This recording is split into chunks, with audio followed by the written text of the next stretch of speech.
അവിടെ അവിടെ അവിടെ ഇങ്ങോട്ട് വാ. ആ ആ ആ ഈ അങ്ങോട്ട് നടക്ക്, അവിടെ കുഴിയാക്ക്. വാ. ആ അതവിടെ അവിടെ ആ ആ അവിടെ തന്നെ. ആ ആ ഒന്ന് കുച്ചോ കുച്ചോ കുച്ചോ. ആ ആ നീ ഇങ്ങോട്ട് ആ ആ ആ അവിടെ അങ്ങോട്ട് ആ കുറ്റി വെക്ക്. ആ അവിടെ അടി അടി അടി ആ അടി അടി അടി. അമരട്ടൊന്നും കൂടി. ആ ആ മതി. ആ നീ ആ ചാടേമ കെട്ട്. ആ ആ വലിച്ചു കെട്ടേ, വലിച്ചു കെട്ടണോ. ആ അതിന് മതി മതി മതി മതി. ആ ആ ആ ആ മണ്ണ് അത് ഒന്ന്. ആ അതെ ആ ആ ആ പിന്നെ സുന്ദര, ഈ കുറ്റി ഇളകി പോകാൻ സാധ്യതയുണ്ട്. ഈ ഒരു കാര്യം ചെയ്യണം. നമ്മൾ ആ അതാ കാണുന്ന ഒരു കല്ല് അതെടുത്തോടെ കുത്തനെ വെക്കണം കേട്ടോ, കുച്ചിടണം. ആ എന്നാ അതുകൊണ്ട് പിടി. ആ അബ്ദുള്ളേ, അതിന് ശരിയായി. ഇനി രജിസ്ട്രേഷൻ എപ്പോഴാന്ന് വെച്ചാ ഈ പറഞ്ഞാ മതി. രജിസ്ട്രേഷൻ നാളെ തന്നെ നടത്തുകയാണെങ്കിൽ അതായിരിക്കും നന്നാകുക. എന്ന് വെച്ചാ നാളെ തന്നെ മുഴുവൻ പൈസ തരണ്ടേ അബ്ദുള്ളേ? റഊഫിൻ്റെ വിസൻ്റെ കാശ് ശനിയാഴ്ച തന്നെ കൊടുക്കണം. അതിപ്പോ എത്ര വരും? 1.25 ലക്ഷം ഉറുപ്യ ട്രാവൽസ് കൊടുക്കണം. പിന്നെ ഓനക്ക് പോകാനുള്ള കുറച്ച് ഒരുക്കങ്ങളും ഇവിടുത്തെ അല്ലറ ചില്ലറ കാര്യങ്ങളും ഉണ്ട്. ഒരു 1.5 ലക്ഷം ഉറുപ്യ അടിയന്തരമായിട്ട് കിട്ടേണ്ടിയിരുന്നു. 2 ലക്ഷത്തിൽ 1.5 ലക്ഷം നാളെ തന്നെ തരാണെങ്കിൽ പിന്നെ എന്തിരുത്തപ്പ അതിൽ ബാക്കിയുള്ളത്? ഇങ്ങനാണെങ്കിൽ ഈ സ്ഥലം എനിക്ക് വേറെ ആർക്കെങ്കിലും കൊടുക്കുകയെന്നല്ലേ. ഞാനാണെങ്കിൽ എന്നോട് ഇപ്പൊ ഇത് പറഞ്ഞും പോയി. അബ്ദുറഹ്മാനെ, ഇവിടെ വന്നാ.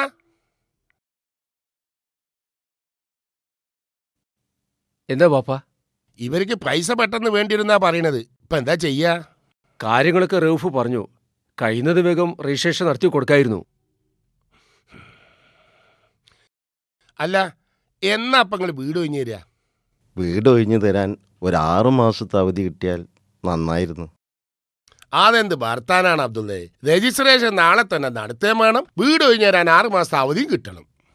മേലേത്താല ഒരു 3 മാസമൊക്കെയാണ് സാധാരണ നിലക്ക് അവധി കൊടുക്കല്. അൻ്റെതൊക്കെ ഒരു പുതുമാതിരിയാണല്ലോ. ആ ഇനിയിപ്പോ അത് പറഞ്ഞിട്ട് കാര്യമല്ല, ഒക്കെ എന്നെ പറഞ്ഞാ മതി. എന്താ അദ്രമാനെ ചെയ്യണത്? അതിപ്പോ വീടായതുകൊണ്ട് 6 മാസം അവധി കൊടുക്കുന്നോണ്ട് കുഴപ്പമൊന്നുമില്ല. ഈ പോരെ വാർത്തല്ലേ. റൌഫ് അന്റെ ചങ്ങായിയാന്നുള്ളതൊക്കെ ശരിയാണ്, പക്ഷേ ഇടപാടിൽ ചങ്ങാതിത്തൊന്നും വേണ്ട കേട്ടോ. അതിപ്പോ അങ്ങനല്ല, ഞാന് പിന്നെ ആ ആ ആ കിടന്നുരുളണ്ട. ആ അബ്ദുള്ളേ, ഓ ഒക്കെ ഇപ്പൊ ഈ വിചാരിച്ച മാതിരിയാ ഭരണത്. ഏതായാലും രജിസ്ട്രേഷൻ നാളെ തന്നെ നടത്താം. അന്റെ ആധാരം കൊണ്ട് എടുക്ക്, ഇന്ന് തന്നെ എഴുതാൻ കൊടുക്ക. അല്ലെങ്കിലേ അത് പിന്നെ അങ്ങനെ നീണ്ടു. ആചാര്യ ഇങ്ങോട്ട് കയറിയിരിക്കേ, ഞാൻ ആധാരം എപ്പോൾ എടുത്തുകൊണ്ടുവരാം. വേണ്ട, ഞാനിത് അവിടെ ഇരിക്കാം, നല്ല കാറ്റുണ്ട് അവിടെ.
നികുതിയൊക്കെ കൃത്യമായിട്ട് അടക്കലുണ്ട് ഈ? കഴിഞ്ഞ കൊല്ലം വരെ അടിച്ചിട്ടുണ്ട് ആചാര്യ. അപ്പോഴേ ഇക്കൊല്ലത്തും കൂടി വേഗം അടക്കണം. ആ എന്നാ ഞാൻ പോവാ. ആ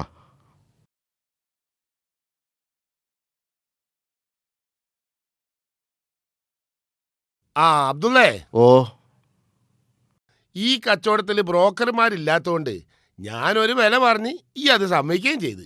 നിലവിൽ ഇവിടുത്തെ മാർക്കറ്റ് റേറ്റിനേക്കാളും ഞാൻ കൂട്ടി പറഞ്ഞിട്ടുമുണ്ട്. മനസ്സിലായില്ലേ? പുറത്ത് വേറെ ആരെങ്കിലും കാണിച്ചാൽ ഇതിനേക്കാളും വലിയ വില കിട്ടിക്കൂടായുമില്ല. ആ നിലക്ക് ഞാൻ പറഞ്ഞ വില കുറഞ്ഞു പോയി എന്ന് എനിക്ക് തോന്നുന്നുണ്ടോ? ഇവിടുത്തെ വിലനെ കുറിച്ചൊന്നും എനിക്ക് അറിഞ്ഞൂടാ. പെട്ടെന്ന് പൈസ കിട്ടണമെന്നേ ഞാൻ ചിന്തിച്ചുള്ളൂ. അല്ല, ഇത് വിറ്റെന്ന് ഉറപ്പായാലേ ഓരോരുത്തരും ഇങ്ങനെ വരും. ഈ കച്ചവടം എനിക്ക് ഭയങ്കര നഷ്ടമായി, ആചാര്യക്ക് നല്ല കിട്ടലായി. ഇതിനേക്കാളും കൂടുതൽ ഞാൻ വാങ്ങിത്തരുമായിരുന്നു, വലിയ വിലക്ക് എടുക്കാൻ വേറെ ആളുണ്ടായിരുന്നു എന്നൊക്കെ ഇങ്ങനെ കേൾക്കുമ്പോ അനക്ക് മനസ്സിലൊരു ഈശലുണ്ടാവും. അതൊന്നുമില്ല ആചാര്യ. അല്ല, ഒന്നും ഉണ്ടായിട്ടല്ല, എനിക്കറിയാലോ. ഇനി അഥവാ നിനക്ക് എപ്പോഴെങ്കിലും അങ്ങനെ തോന്നിയാൽ വന്ന് പറഞ്ഞാ മതി, ഞാൻ കച്ചവടം കഴിഞ്ഞുതരാ. ഏതായാലും കുറച്ചു ദിവസത്തേക്ക് നല്ലോണം ഒന്ന് ആലോചിക്ക്. രജിസ്ട്രേഷൻ എന്റെ ആലോചന കഴിഞ്ഞിട്ടാവാം നമുക്ക്. എന്നാ ആധാരം തൽക്കാലം എന്റെ കയ്യിൽ തന്നെ വെച്ചോ. ആചാര്യ, ഈ സമയത്ത് നിങ്ങൾ അങ്ങനെ പറയരുത്. പെട്ടെന്ന് പൈസന്റെ ആവശ്യം വന്നതുകൊണ്ടാ. ഈ പറഞ്ഞ 1.5 ലക്ഷം ഞാൻ നാളെ തന്നെ തരുടോ. രജിസ്ട്രേഷൻ മാത്രമേ നീട്ടി വെക്കണുള്ളൂ. ഞാൻ നേരത്തെ പറഞ്ഞൊക്കെ എന്നെ ഒന്ന് പേടിപ്പിക്കാനാണോ? റൌഫ് അക്കരെ പോയി രക്ഷപ്പെടട്ടെ. എന്നാ പേടിക്കടോ. അബ്ദുറഹ്മാനെ വന്നാ.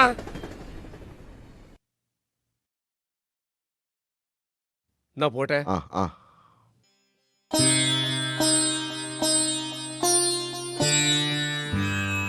ഈ ഇമ്മാന്റെ കരച്ചിൽ കേട്ടാ തോന്നും ഇവിടെ ആരോ മരിച്ചിട്ടുണ്ടെന്ന്. ഉമ്മ 6 മാസം കൂടി നമുക്ക് ഇവിടെ തന്നെ നിൽക്കാം. അതിൻ്റെ ഉള്ളില് ഒരു 10-20 സെന്റ് സ്ഥലം വാങ്ങി ഒരു വീടിന്റെ തറയെങ്കിലും ഞാനതിൽ കെട്ടും ഇൻഷാ അല്ലാ. അല്ലെങ്കിലും ഈ വീട് എന്നോ പൊളിച്ചു കളയാനായിട്ടുണ്ട്. ഉമ്മാനെയും ഉപ്പാനെയും നല്ലൊരു വീട്ടിൽ താമസിപ്പിക്കാന്നുള്ളത് കുറേ കാലമായിട്ടുള്ള എൻ്റെ ഒരു സ്വപ്ന. അതിനും കൂടി വേണ്ടിയിട്ടാണ് ഞാൻ ദുബായിക്ക് പോണത്. ഗൾഫിലെത്തി നല്ലൊരു പണി കിട്ടിക്കഴിഞ്ഞാൽ ഇതൊന്നും വലിയ പ്രശ്നമുള്ള കാര്യമില്ലമ്മ. ഇതമ്മ. ദാ.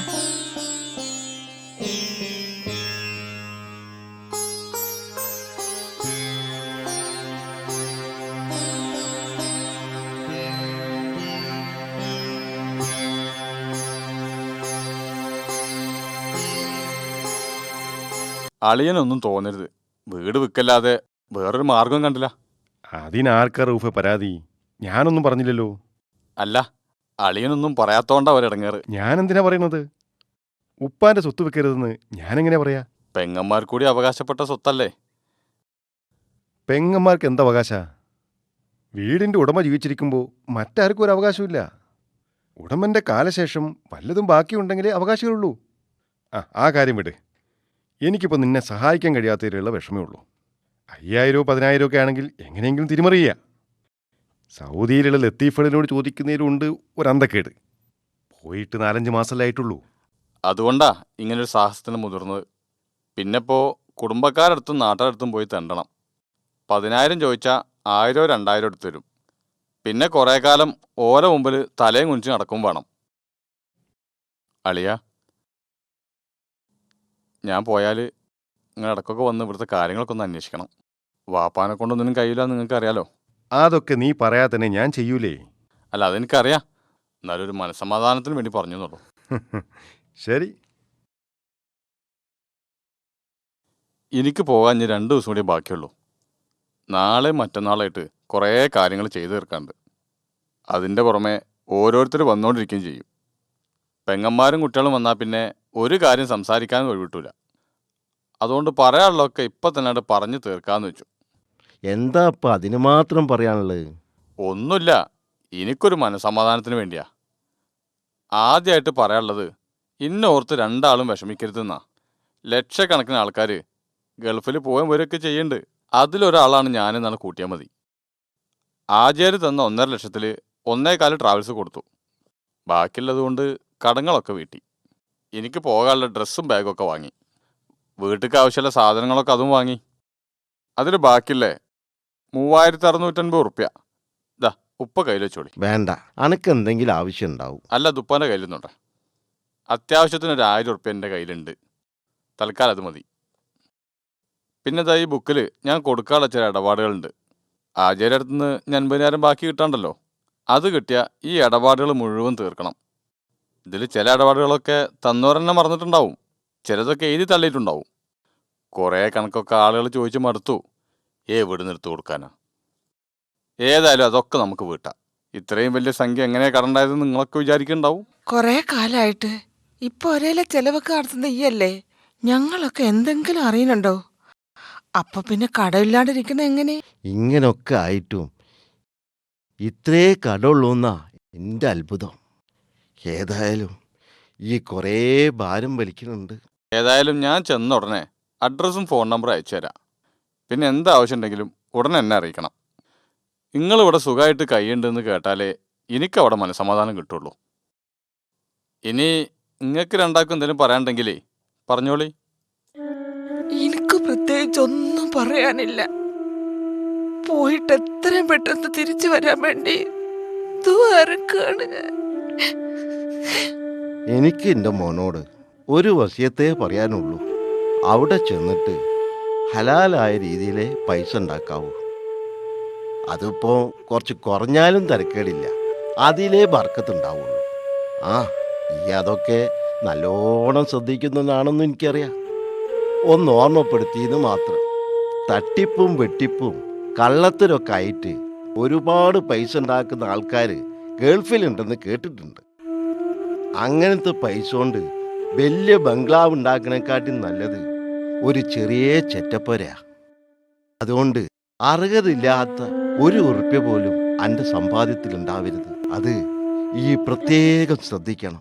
ഇൻഷാ അല്ലാ, രണ്ടാളും കൂടി ഉറക്കം വയ്ക്കണ്ട, കിടന്നോളി. ആ, മോളെന്തിനാ കരയണ്? വാവേ, മോളു പന മോളും കൂടെ വന്നേ. വാടി മോളെ. ആ, പന പൊന്നിവിടെ കിടന്നു. വാടി പന പൊന്നെവിടെ? ആ, വാ ഓ വാ ഓ വാ.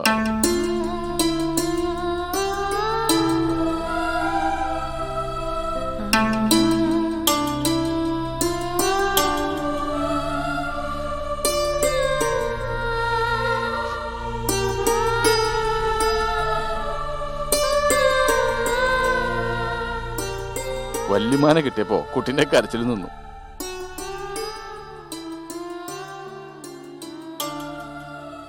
നിന്റെ ഈ മൗനത്തിന്റെ അർത്ഥം എനിക്ക് മനസ്സിലാവുന്നുണ്ട്. കരച്ചിൽ പോലും കടിച്ചമർത്താൻ നീ പാടുപെടുകയാണല്ലേ. എന്നോട് സ്നേഹമുണ്ടെങ്കിൽ നീ കരയരുത്. ഒരിക്കൽ പോലും നിന്റെ കണ്ണ് നിറയുന്നത് എനിക്ക് സഹിക്കില്ല. കരയിപ്പിക്കാനല്ല നിന്നെ പൊന്നുപോലെ ഞാൻ നോക്കുന്നത്. എനിക്ക് ആയുസുള്ളിടത്തോളം കാലം നിനക്കൊന്നിനും ഒരു കുറവും ഞാൻ വരുത്തൂല.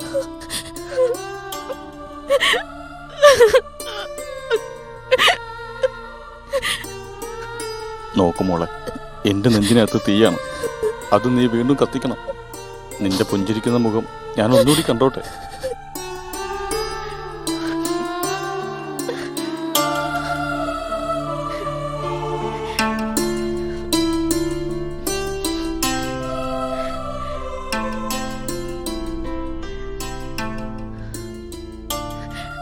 എനിക്കിനി 2 ദിവസം കൂടിയേ ബാക്കിയുള്ളൂ. അതുവരെ നീ ഒന്ന് പിടിച്ചു നിൽക്ക്. കുറച്ചു കാലത്തേക്ക് നീ എല്ലാം ഒന്ന് സഹിക്കണം. വർഷത്തിൽ ലീവ് കിട്ടുന്ന ഒരു ജോലിക്ക് വേണ്ടി നീ പ്രാർത്ഥിക്കുക. അത്യാവശ്യം സൗകര്യങ്ങളുള്ള ഒരു ചെറിയ വീടും ജീവിക്കാനുള്ള ഒരു വരുമാനവും കിട്ടിക്കഴിഞ്ഞാൽ പിന്നെ ഒരു നിമിഷം ഞാൻ ഗൾഫിൽ നിൽക്കില്ല. ആ തീരുമാനം ഉറച്ചതാ. ഈ അവസ്ഥയിൽ ഇവിടെ തന്നെ നിന്നാ ആളുകൾക്കിടയിൽ അഭിമാനം പണയം വെക്കേണ്ടി വരും. പിന്നെ ജീവിച്ചിട്ട് എന്താ കാര്യം? എല്ലാം എനിക്കറിയാം. ഞാൻ എല്ലാം സഹിക്കാൻ തയ്യാറാ. അത് മതി, അങ്ങനെ വേണം. നമ്മുടെ മക്കള് വളർന്നു വരുമ്പോൾ ഗതിയില്ലാത്തവരായി പോകരുത്. ഇവിടുത്തെ കാര്യങ്ങളൊക്കെ ഇനി നിന്റെ കയ്യിലാണ്. പ്രത്യേകിച്ച് എന്തെങ്കിലും ആവശ്യങ്ങളുണ്ടെങ്കിൽ അളിയനോട് പറഞ്ഞാൽ മതി. അളിയൻ പ്രത്യേകം ഏൽപ്പിച്ചതാ. പിന്നെ കുട്ടികളെ പ്രത്യേകം ശ്രദ്ധിക്കണം. അപകടങ്ങളൊന്നും ഉണ്ടാക്കി വെക്കരുത്. ഞാൻ അവിടെ എത്തിക്കഴിഞ്ഞാൽ ആഴ്ചയിൽ ഒരു കത്തെങ്കിലും അയച്ചുകൊണ്ടിരിക്കും. അതിനൊക്കെ നീ മറുപടി എഴുതണം. വിശേഷങ്ങളൊക്കെ വള്ളി വിടാതെ എഴുതണം. പറഞ്ഞ കണക്കനുസരിച്ച് നോക്കിയാൽ ചിലവൊക്കെ കഴിച്ച് 15,000 രൂപയെങ്കിലും മാസത്തിൽ ബാക്കിയുണ്ടാവും. സൈഡായിട്ട് വേറെയും ജോലി ചെയ്താൽ മാസത്തിൽ കൂടുതൽ വരുമാനം ഉണ്ടാക്കാം. ഏതായാലും ഞാൻ മടങ്ങി വരുന്നത് നമ്മുടെ പുതിയ വീട്ടിലേക്കായിരിക്കും. വീടിന്റെ ഫിനിഷിംഗ് പണിയൊക്കെ സാവധാനത്തിൽ തീർക്കാം.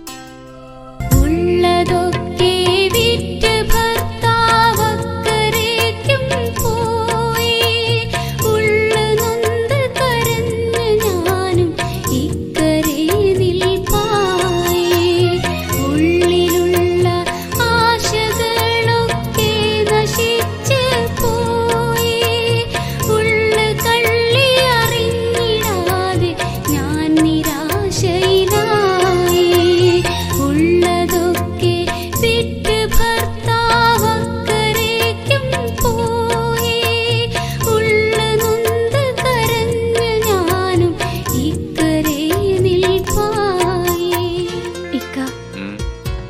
ചെന്ന് കഴിഞ്ഞാ പിന്നെ എന്നെ മറന്നു പോരുത്.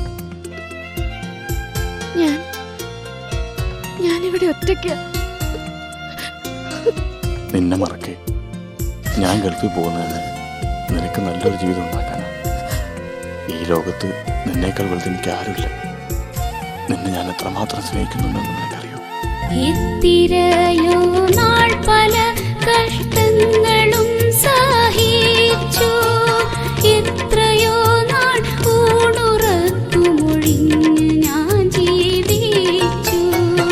എത്തിയ വിവരത്തിനായൊരെഴുത്ത് നിങ്ങളയച്ചു, എത്തിയെന്നറിഞ്ഞു ഞങ്ങൾ ആകെ സന്തോഷിച്ചു. അല്ല, ഇന്നത്തെ ഗൾഫ് പോണ പരിപാടി ഉണ്ടെന്ന് കേട്ടല്ലോ. ഗൾഫിൽ പോവേ? ഞാനോ? അതിന് വേറെ ആളെ നോക്കണം. ഇവിടെ ഉള്ള കഞ്ഞിയൊക്കെ കുടിച്ച് കുട്ടികളും മക്കളായിട്ട് താമസിക്കാൻ എനിക്കിഷ്ടം. സത്യാണല്ലോ പറഞ്ഞത്. അവസാനം പറ്റിക്കരുത് കേട്ടോ. പട്ടിണി കിടക്കേണ്ടി വന്നാലും നിങ്ങളൊന്നും വിട്ടിട്ട് ഒരു ഗൾഫിലേക്ക് ഞാനില്ല.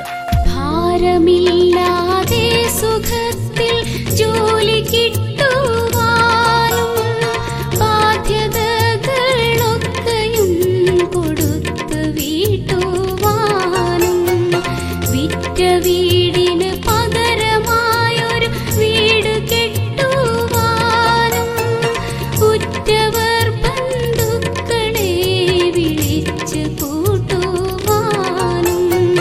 അവരെ കൊണ്ട് കഴിയുമ്പോലൊക്കെ അവൻ ശ്രമിക്കുന്നുണ്ടെന്നാ ഞാൻ കേട്ടത്. ഞാനിപ്പോ ഇവിടെ എന്ത് ചെയ്യാനാ?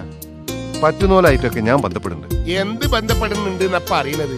5-8 മാസമായിട്ട് ഗൾഫിലുള്ളൊരുത്തന് പണിയില്ലാണ്ട് നടക്കേ. ഇത് പറഞ്ഞ മനുഷ്യന്മാരെ വിശ്വസിക്കൂ?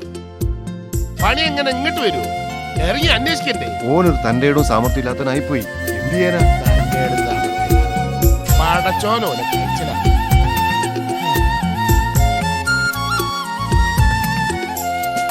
ഭാഗ്യമുള്ളോളെന്ന് അന്നെല്ലാവരും പറഞ്ഞു, ഭാഗ്യക്കേടിന്നെന്റെ മക്കളെ ദുഃഖമാരറിഞ്ഞു. ഭാഗ്യമുള്ളോളെന്ന് അന്നെല്ലാവരും പറഞ്ഞു, ഭാഗ്യക്കേടിന്നെന്റെ മക്കളെ ദുഃഖമാരറിഞ്ഞു. ഭാര്യ ഞാനീ കത്ത് കണ്ണീരാലെഴുതിയിടുന്നു, ബാക്കി ഞാൻ അല്ലാഹുവിൽ തവക്കുലാക്കിയിടുന്നു. ഭാര്യ ഞാനീ കത്ത് കണ്ണീരാലെഴുതിയിടുന്നു, ബാക്കി ഞാൻ അല്ലാഹുവിൽ തവക്കുലാക്കിയിടുന്നു.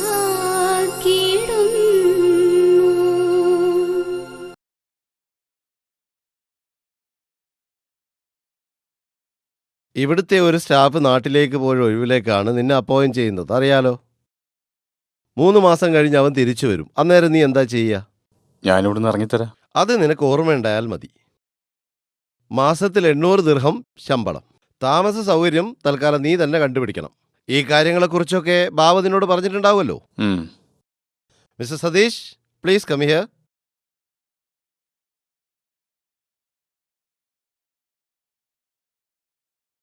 സർ. ഷെരീഫിന് പകരമുള്ള അപ്പോയിൻമെൻറ്റാ. ഡ്യൂട്ടി എന്താണെന്നുള്ളത് കാണിച്ചു കൊടുക്ക്. ശരി സർ. ആ, പിന്നൊരു കാര്യം. ഇത് താൽക്കാലിക ജോലിയാണെന്ന് ബോധ്യപ്പെട്ട സ്ഥിതിക്ക് മെച്ചപ്പെട്ട നല്ല ജോലി അന്വേഷിച്ചുകൊണ്ടേയിരിക്കണം. അല്ലെങ്കിൽ ഇവിടെ നിന്ന് ഇറങ്ങിയാൽ പിന്നെ ഉഴന്ന് നടക്കേണ്ടി വരും. നല്ലൊരു ജോലി തരപ്പെട്ട് കിട്ടിയാൽ ഉടൻ ജോയിൻ ചെയ്യണം. ഇവിടെ 3 മാസം തേക്കണല്ലോ എന്ന് കരുതി നീട്ടിക്കൊണ്ടു പോകരുത്. ആ, പോയിക്കോളൂ.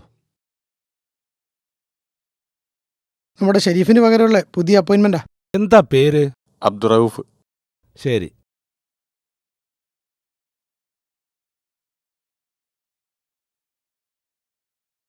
നാട്ടിലെവിടെ? ചങ്ങരംകുളത്താ. ആ, അറിയാം. എത്ര ദിവസം ഇവിടെ വന്നിട്ട്? 11 മാസമായി. 11 മാസം. എന്നിട്ട് ഇതുവരെ ജോലിക്കൊന്നും കയറിയില്ല? ഫ്രീ വിസയാണോ? ജോലിയുള്ള വിസ എന്നാ ട്രാവൽസ് എന്ന് പറഞ്ഞിരുന്നത്.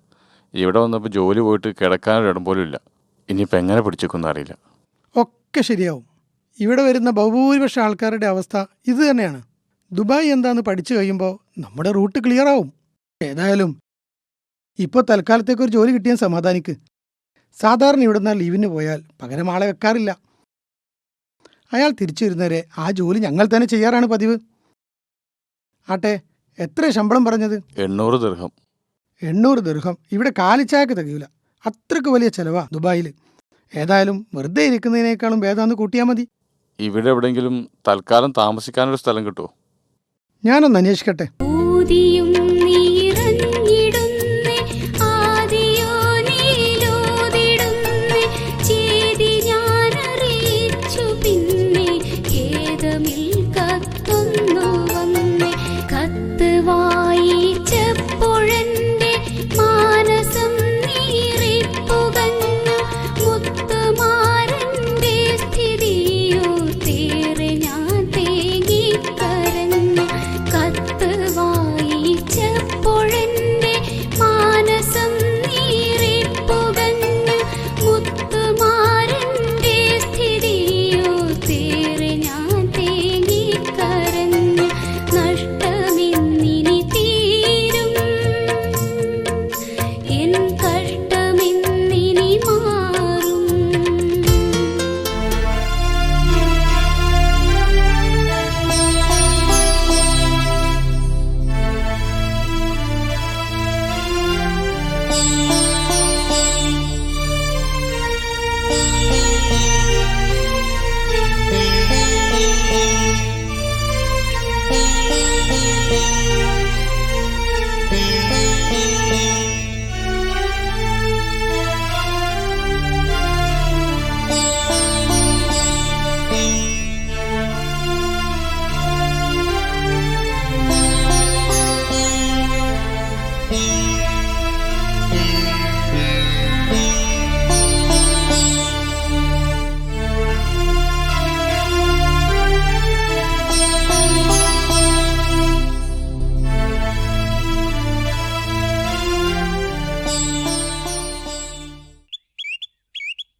സലാമലൈക്കും.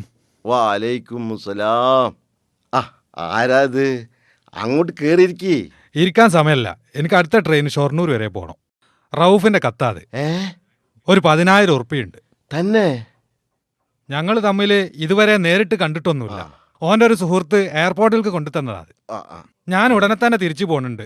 ഏതായാലും അവിടെ ചെന്നിട്ട് റൌഫിനെ കാണാൻ ശ്രമിക്കാം. എന്നാ ഞാൻ ഇറങ്ങട്ടെ. അസ്സലാമലൈക്കും. വാലൈക്കും മുസലാം.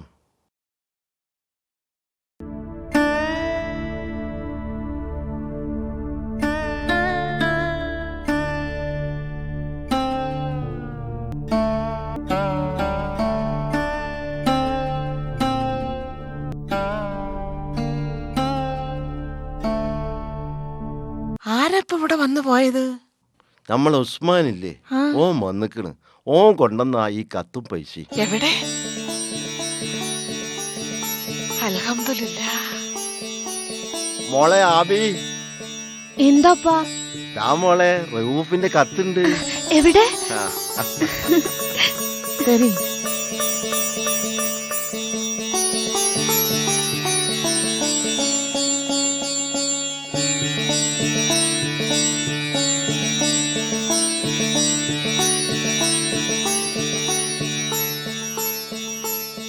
പ്രിയപ്പെട്ട ആബി, നിനക്ക് സുഖമായിരിക്കാൻ പ്രാർത്ഥിക്കുന്നു.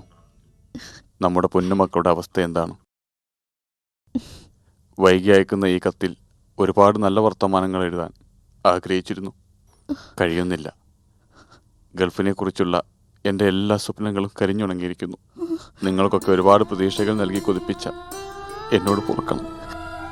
ജീവിതത്തിൽ ഒരു തൻ്റെ അടവില്ലാത്ത എനിക്ക് നമ്മുടെ കുഗ്രാമം തന്നെ മതിയായിരുന്നു.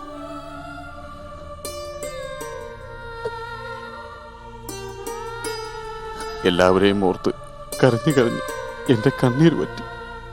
എൻ്റെ മുന്നിൽ ഇപ്പോഴും ഇരുട്ടാണ്. അതിൽ തപ്പിത്തടഞ്ഞ് എത്ര ദൂരം പോകാൻ കഴിയുമെന്ന് അറിയില്ല. കൈ വിറയ്ക്കുകയാണ്. എഴുത്തു ചുരുക്കുന്നു. കുറച്ച് കാശ് അയച്ചിട്ടുണ്ട്. ഒരു വീതം നിനക്കും ഉണ്ടായിരിക്കും. അതിൽ എൻ്റെ 1 വർഷത്തെ ജീവിതമുണ്ട്. പ്രാർത്ഥനയോടെ നിന്റെ സ്വന്തം ഇക്ക.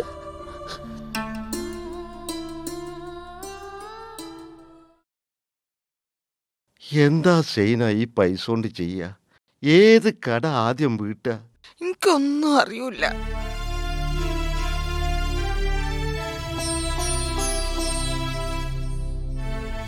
മോളെ ആബി,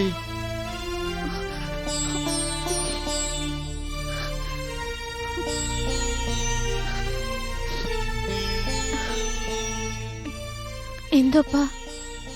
ആ ഇത് റഹൂഫ് അയച്ച പൈസയാണ്. എന്നാ അനക്ക് എന്തെങ്കിലും ആവശ്യം ഉണ്ടാവും, ഇതവിടെ വെച്ചോ. വേണ്ടപ്പാ. വേണ്ട മോളെ, ഇതവിടെ വെക്ക്. അത് ഉപ്പാന്റെ കൈ തന്നെ ഇരുന്നോട്ടെ.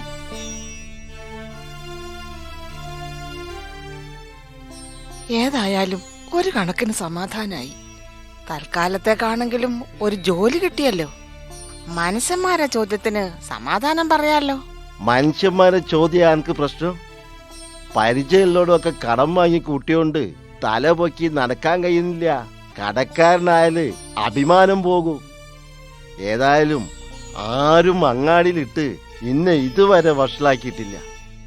ആ അതാണ് ആകെയുള്ള സമാധാനം. അല്ലെങ്കിൽ എന്നോ നാട് വിടേണ്ട സമയം കഴിഞ്ഞു.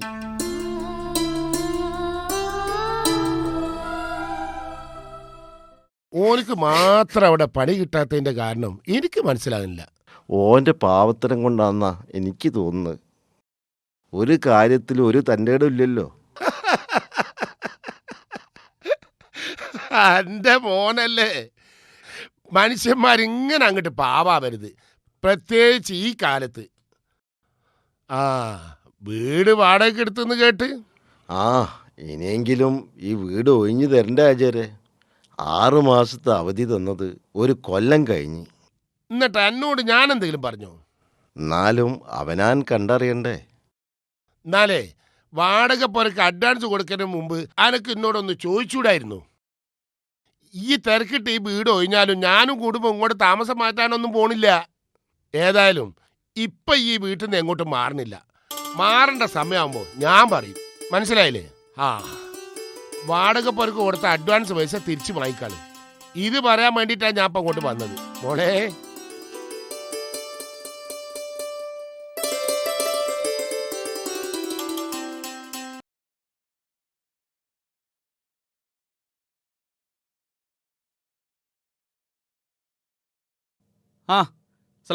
അലൈക്കും സലാം. എത്ര നേരമായി ഞാൻ കാത്തു നിൽക്കുന്നത്? എനിക്ക് വാടകക്കാരെ കൊണ്ടെടുക്കുന്ന പണിയല്ല, എന്റെ പണിന്റെ സ്വഭാവം എനിക്കറിയാലോ. ചൂടാവല്ലേ? ദുബായിൽ ആർക്കെങ്കിലും പറഞ്ഞ സമയത്ത് എത്താൻ കഴിയോ? അതൊക്കെ പോട്ടെ, എവിടെ നമ്മൾ കക്ഷി? കാത്തു നിന്ന് ഇപ്പൊ മൂത്രമൊഴിക്കാൻ പോയിടും. പോരും മുയലളിയപ്പോ അല്ലേ? ആ ആകെ പോട്ടെ, വാടകന്റെ കാര്യം കൃത്യമായിട്ട് പറഞ്ഞിട്ടുണ്ടല്ലോ അല്ലേ? എല്ലാം ടീക്കാ. ആ ടീക്ക് എന്നൊക്കെ പറഞ്ഞിട്ടേ അവസാനം വാടക എൻ്റെ കീശേന്ന് എടുത്തു കൊടുക്കേണ്ട അവസ്ഥ ഉണ്ടായത്. ഒരുത്തനെയും കൂടി കൊണ്ടുപോയി ഫിറ്റ് ചെയ്താൽ അത്രയും കൂടി വാടക കുറഞ്ഞിട്ടല്ലോ എന്ന് വിചാരിച്ചിട്ടാ. റൂമിൽ സ്ഥലം ഉണ്ടായിട്ടല്ല. ഞാൻ 2 ആഴ്ച കഴിഞ്ഞാൽ നാട്ടിലേക്ക് പോകും. റൂമിൽ ആളില്ലല്ലോ എന്ന് കരുതി വാടക കൊടുക്കാതിരിക്കാൻ പറ്റൂലല്ലോ. അതാണല്ലോ ദുബായിൻ്റെ അവസ്ഥ, എനിക്കറിയാലോ. അപ്പോൾ ആ സ്പേസിൽ ഒരാളെയും കൂടി കയറ്റി വാടക അഡ്ജസ്റ്റ് ചെയ്യാലോ എന്ന് കരുതിയിട്ടാ ഞാൻ ഈ സാഹസത്തിന് ഒരുങ്ങിയത്. മനസ്സിലായില്ലേ? ആഹാ ആള് തെത്തി.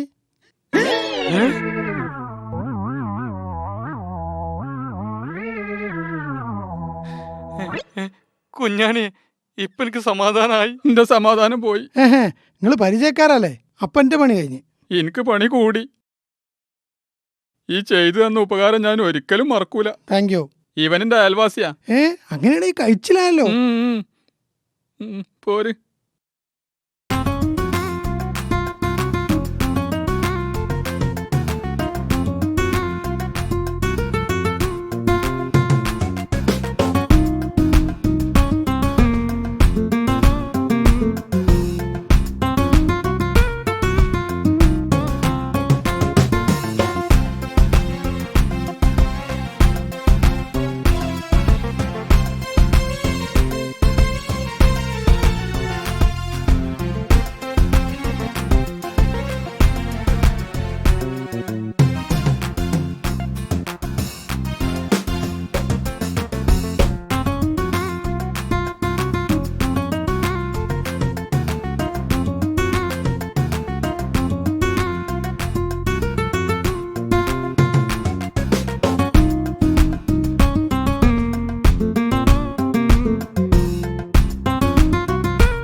എന്ത് പറ്റി? എന്താ അവിടെ നിക്കണേ? എൻ്റെ കൂടെ നാട്ടുകാരുണ്ടായിരുന്നു, ഓനിപ്പോൾ കാണാനില്ല. താമസിക്കാനൊരു സ്ഥലമില്ല. ഇനിയിപ്പോൾ എന്താ ചെയ്യുക? നാട്ടുകാർ ഒരു കാലത്ത് വിശ്വസിക്കരുത്. അവർ തരം കിട്ടിയാൽ പറ്റിക്കും. നിന്നെ പറ്റിച്ച നാട്ടുകാരൻ ഒരു കാലത്തും കൊണം പിടിക്കാതെ പോട്ടെ. ഏതായാലും ഒരു കാര്യം ചെയ്യ്, ഇവിടെ നിന്നിട്ട് കാര്യമില്ല. തൽക്കാലം എൻ്റെ കൂടെ പോര്. അതെടുത്തോ.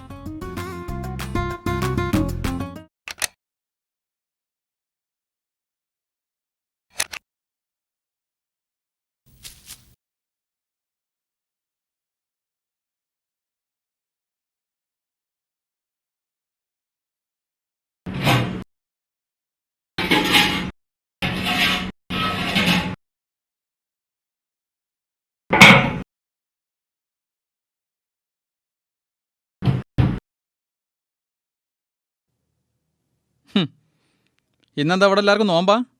ഭക്ഷണമൊന്നും കാണുന്നില്ല. എടാ നന്ദി വേണം, നന്ദി. ഉണ്ടാക്കിയത് മുഴുവൻ വെട്ടി വീഴുമ്പോഴേ നിങ്ങളെ കൂട്ടത്തിൽ ഒരുത്തനും കൂടി ഉണ്ടെന്ന് ബോധം വേണം. ഞാനിവിടെ നിന്ന് എണീറ്റിട്ട് ഒരു ചവിട്ടാൻ കണ്ടി തരൂ.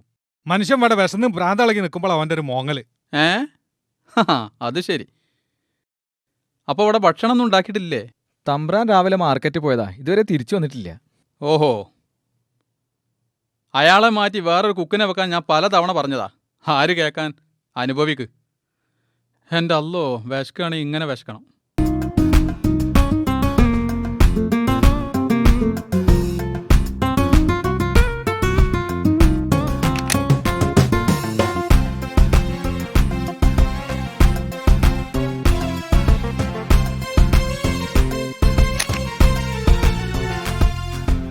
ആ വന്നല്ലോ തമ്പ്രാൻ.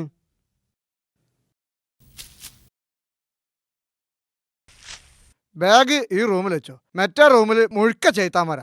സംഗതി എന്തായാലും മൂപ്പരുണ്ടാക്കണ ഭക്ഷണം കഴിച്ച് ഇപ്പൊ എന്ത് വിഷം കഴിച്ചാലും ശരീരത്തിന് വെക്കൂല. മൂപ്പര ഭക്ഷണത്തിന്റെ കോടാണ് പോലെ. ഊതല്ലേ കേട്ടോ, ഊതല്ലേ. ഓ, മഹാരാജാവ് തിരുമനസിന് മാർക്കറ്റിൽ പോയി വരാൻ എത്രയാണാവോ സമയം വേണ്ടത്? ഇവിടെ പ്രജകൾ ഉച്ചക്കൊന്നും കഴിച്ചിട്ടില്ല. പിന്നെ ഒരു കാര്യം ഞാൻ പറഞ്ഞേക്കാം, പ്രായം ഞാൻ നോക്കൂല. കുക്കിന്റെ പണി കൃത്യമായി ചെയ്തില്ലെങ്കിൽ മുട്ടുകാല് കയറ്റിയൊന്നും തരും ഞാൻ. Mind your words.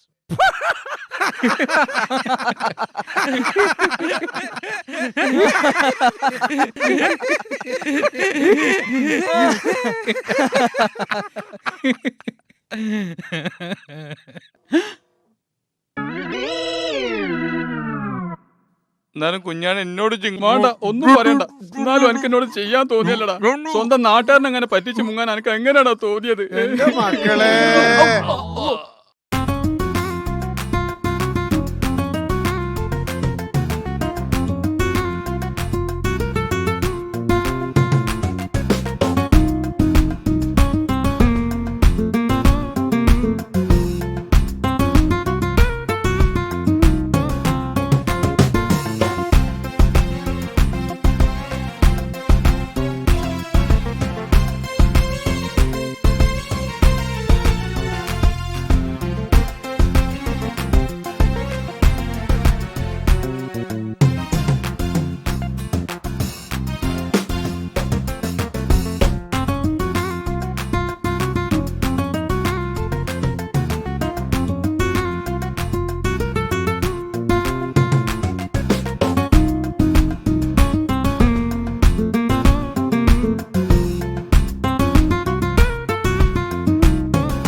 നിങ്ങളല്ലേ ഗൾഫ് പോവില്ലെന്ന് പറഞ്ഞത്? എന്നിട്ടിപ്പോ പോവാൻ തീരുമാനിച്ചൂലേ? പറഞ്ഞിട്ടെന്താ കാര്യം? മുതലക്കച്ചവടം ചെയ്ത് ഇവിടെ ജീവിക്കാൻ പറ്റില്ലല്ലോ. ഗൾഫിൽ പോകാതെ നിന്നിട്ട് എന്താ കാര്യം? ഇവിടെ ഉള്ളവർക്ക് ജീവിക്കണ്ടേ? പോകാൻ മനസ്സുണ്ടായിട്ടല്ല. കണ്ണടയാ താരങ്ങൾ, കണ്ണീരായി മേഘങ്ങൾ. കണ്ണടയാ താരങ്ങൾ, കണ്ണീരായി മേഘങ്ങൾ. കിസ പറയാൻ കൂട്ടുവരൂ രാപ്പക്ഷി നീ. കിനാവിൻ്റെ നാട്ടിലെ ഇണപ്പക്ഷി നീ കണ്ണടയാ താരങ്ങൾ കണ്ണീരായി മേഘങ്ങൾ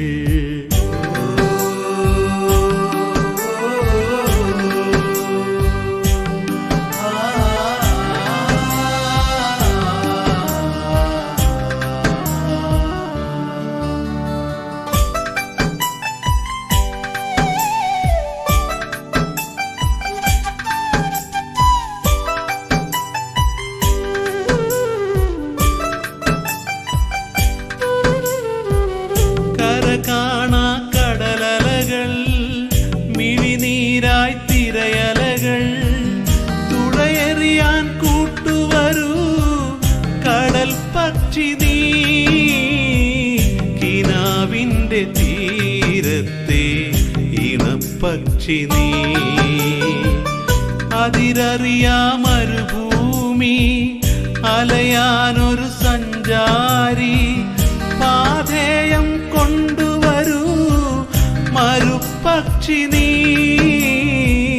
കിനാവിൻ്റെ നാട്ടിലെ ഇണപ്പക്ഷി നീ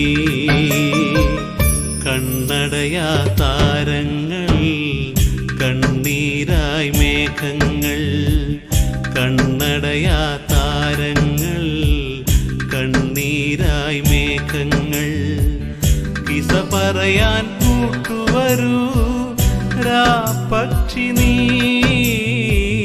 കിനാവിൻ്റെ നാട്ടിലെ ഇണപ്പക്ഷി നീ കണ്ണടയാ താരങ്ങൾ കണ്ണീരായി മേഘങ്ങൾ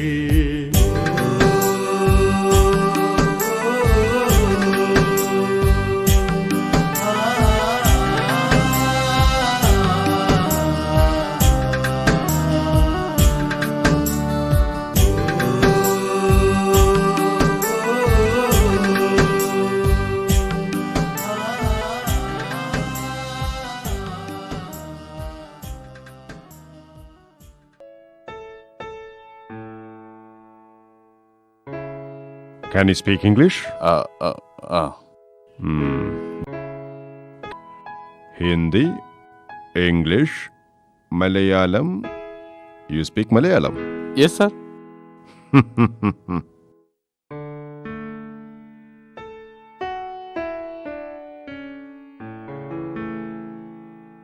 You can go now. Sir. Mr. Kumar, what is this? This is an application? Did you verify this application before bring to my table? Sir. Sir. Yes. I'm sorry. I'm leaving to Singapore tonight. ഇരുന്നോ. CPRന്റെ റെക്കമെൻഡേഷന്റെ ബലത്തിൽ ഞാൻ നിന്നെ appoint ചെയ്യാൻ പോവുക. 3 മാസം സമയം തരാം. അതിനകം maximum perform ചെയ്ത് കാണിക്കാം. തനിക്ക് വേണ്ടി ബോസിന്റെ മുന്നിൽ വഷളായത് മുഴുവൻ ഞാനാ. തൻ്റെ പെർഫോമൻസ് ബോസിന് തീരെ ഇഷ്ടപ്പെട്ടിട്ടില്ല. എനിക്കും. Mister Anees sir, come. ജോലിയൊക്കെ ഒന്ന് പരിചയപ്പെട്ടോളൂ. നാളെ കാലത്ത് 9 മണിക്ക് ജോയിൻ ചെയ്യാം. ഓക്കെ? യാ, സെയിൽസിലേക്കുള്ള പുതിയ അപ്പോയിൻമെൻറ്റാ. സർ. Okay sir. ഓക്കെ.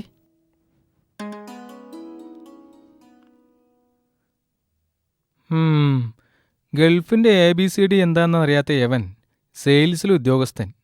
6-7 കൊല്ലം മുമ്പ് ഗൾഫിലെത്തിയ എനിക്കിപ്പോഴും ഉണങ്ങിയ റിസപ്ഷൻ.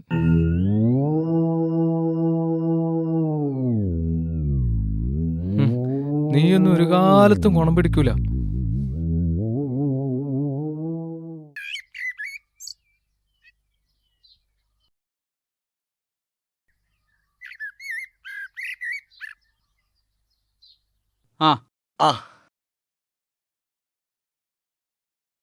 ഈ രാവിലെ വന്നിക്കണെന്ന് ഞാൻ അറിഞ്ഞിരിക്കുന്നു.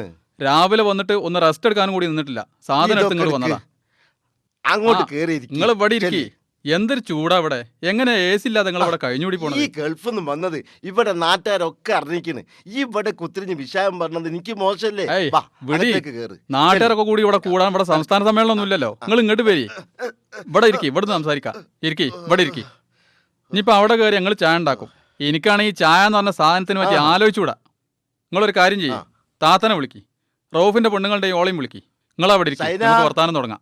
സൈന ഒന്നിങ്ങോട്ട് വാ, ആബിദാനെയും കൂട്ടിക്കോ. എന്തിനു പറയണ് കാക്ക, റൌഫ് അവിടെ വന്നോടുകൂടി എനിക്കു പണിയായി, ഓൻക്കും പണിയായി. എന്നെ കണ്ടതുകൊണ്ട് ഓൻ രക്ഷപ്പെട്ടെന്ന് കൂട്ടിക്കോളി. റൌഫിന് എൻ്റെ അടുത്ത് എത്തിച്ചവനോടുള്ള നന്ദി തീർത്താ തീരൂല. അതേതായാലും ഞാൻ തിരിച്ചു ചെന്നിട്ട് തീർക്കുന്നുണ്ട്. ആ എന്താ അതിനകത്ത് അറിയോ, ഇന്ന് വരുമെന്ന് പറഞ്ഞു കേട്ടീനു. ആ വന്നിട്ട് പുരയിലുള്ള ആൾക്കാരെന്നെ കാണാൻ സമയം കിട്ടിയിട്ടില്ല. അതിന് മുമ്പ് സാധനമൊക്കെ എടുത്ത് ഞാൻ അങ്ങോട്ട് വന്നതാ. ഇങ്ങോട്ട് ഇരിക്കി, ഇവിടെ വന്നിരുന്നോ. കുട്ടിയൊക്കെ നല്ലോണം വലുതായിണല്ലോ അല്ലേ? പിന്നെ വല്യപ്പാന്റെ പൊന്നെവിടെ മോളെ? ആരാ വന്നത് നോക്ക്. റൌഫിനെ മുറിച്ച് വെച്ച മാതിരി ഉണ്ട്. ആ അതൊക്കെ പോട്ടെ, റൌഫിന്റെ കഥ പറയുകയാണെങ്കിൽ ഒരുപാട് പറയാനുണ്ട്. ഇപ്പം അത് ഏതായാലും വിശദീകരിച്ച് പറയാനുള്ള സമയമല്ല. സൗകര്യം പോലെ ഒരിക്കലും വന്നിട്ട് ഞാൻ പറഞ്ഞുതരാം. സംഗതി എന്തായാലും ഓൻ ഗൾഫിൽ വന്നല്ലാതെ ഞങ്ങൾ തമ്മിൽ കണ്ടുമുട്ടുന്നത് കുറേ കഴിഞ്ഞിട്ടാ. ഓൻക്കിപ്പോൾ ഒരു പണി കിട്ടിയത് അൽഹംദുലില്ലാ നല്ല ജോലിയാ. സ്വന്തമായിട്ട് കാറ്, കമ്പനി വക റൂം, നല്ല ശമ്പളം. ഇതുപോലുള്ള കുറച്ച് ആൾക്കാരെ ഗൾഫിലുള്ളൂ.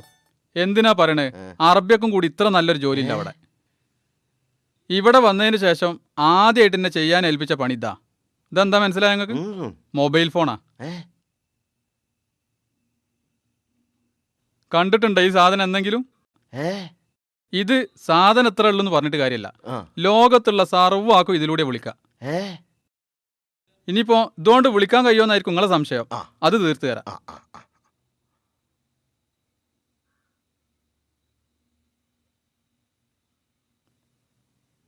ബെല്ലടിക്കുന്നുണ്ട്.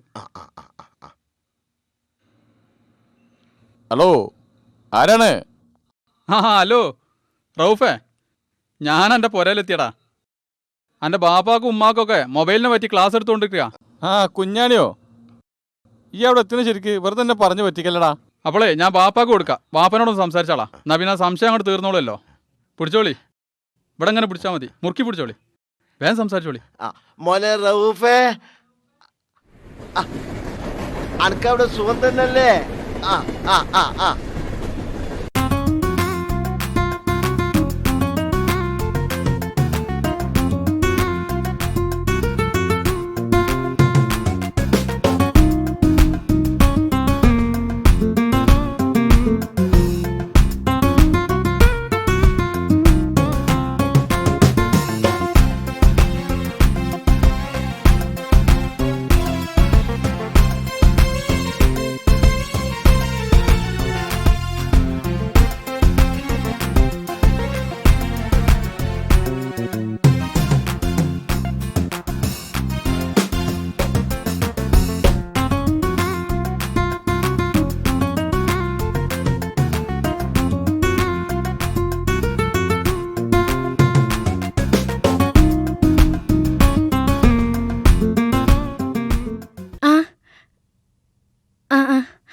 ശരി, ഞാൻ പിന്നെ വിളിക്കാം. കട്ടയില്ലേ. പിന്നെ എൻ്റെ കാര്യങ്ങളൊക്കെ ഉഷാറായി ഞാനിവിടെ പറഞ്ഞു കൊടുത്തിട്ടുണ്ട്. ഇനി ഈ സൗകര്യം പോലെ വിളിച്ച് സംസാരിച്ചോണ്ടേ. ഓക്കെ. ആയിക്കോട്ടെ. പിടിച്ചോളി. ഇനി എപ്പോഴാണ് നിങ്ങളെ സൗകര്യം അനുസരിച്ച് നിങ്ങൾ വിളിച്ചോളി. അതിൻ്റെ കവറ്, ചാർജർ അതിൻ്റെ ഉള്ളിലുണ്ട്. പിന്നെ കുറച്ച് സാധനങ്ങൾ വേറെയും കൊടുത്തയച്ചിട്ടുണ്ട്. എന്താണെന്നുള്ളത് നിങ്ങൾ തുറന്നു നോക്കി. ഡ്രസ്സൊന്നും അധികം വാങ്ങിയില്ല, അതൊക്കെ ഇവിടുന്ന് വാങ്ങാന്ന് പറഞ്ഞതാ. പിടിച്ചോളി. പിന്നെ ഇതിൽ 3 കത്തുണ്ട്. അതിലൊന്ന് എല്ലാവർക്കും കൂടി ഉള്ളതാ, ഒന്ന് ആബിദക്കുള്ളതാ. മൂന്നാമത്തേതിൽ ഒരു ഡ്രാഫ്റ്റ് ഉണ്ട്. ഡ്രാഫ്റ്റ് എന്ന് പറഞ്ഞാൽ എന്താ നിങ്ങൾക്ക് മനസ്സിലായോ? അത് ബാങ്ക് കൊണ്ടുകൊടുത്തിട്ടുണ്ടെങ്കിൽ പൈസ ആയിട്ട് ഇങ്ങോട്ട് വരും. എത്ര ഉറുപ്പ്യ ഉണ്ടെന്ന് അറിയോ? 1,00,000 ഉറുപ്പ്യ. അതിന് നിങ്ങൾ ബേജാറാണ്ട. അളിയാൻ ജബ്ബാറിന്റെ കൈ കൊടുത്താൽ ഓൻ ബാങ്ക് കൊണ്ടുപോയിട്ട് മാറ്റി കൊണ്ടുവന്നോളൂ. അപ്പൊ എന്നാ ബാക്കി നിങ്ങൾ തീരുമാനിച്ചോളി. എന്നാ പിന്നെ ഞാനൊന്ന് പോയി വിശ്രമിക്കട്ടെ. ഒരു കാലിച്ചായെങ്കിലും കുടിക്കാതെ. ചായയും ചോറൊക്കെ കഴിക്കാൻ സൗകര്യം പോലെ ഞാൻ പിന്നൊരിക്കൽ വരാം. ഇപ്പൊ തൽക്കാലം ഞാൻ പോട്ടെ. ആയിക്കോട്ടെ. ഹലോ, കൂർമ്പത്തി കൊല്ലും ഞാൻ.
ഞാൻ നേരത്തെ പറഞ്ഞൊക്കെയാണ് എൻ്റെ ആകെയുള്ള സ്വത്ത്.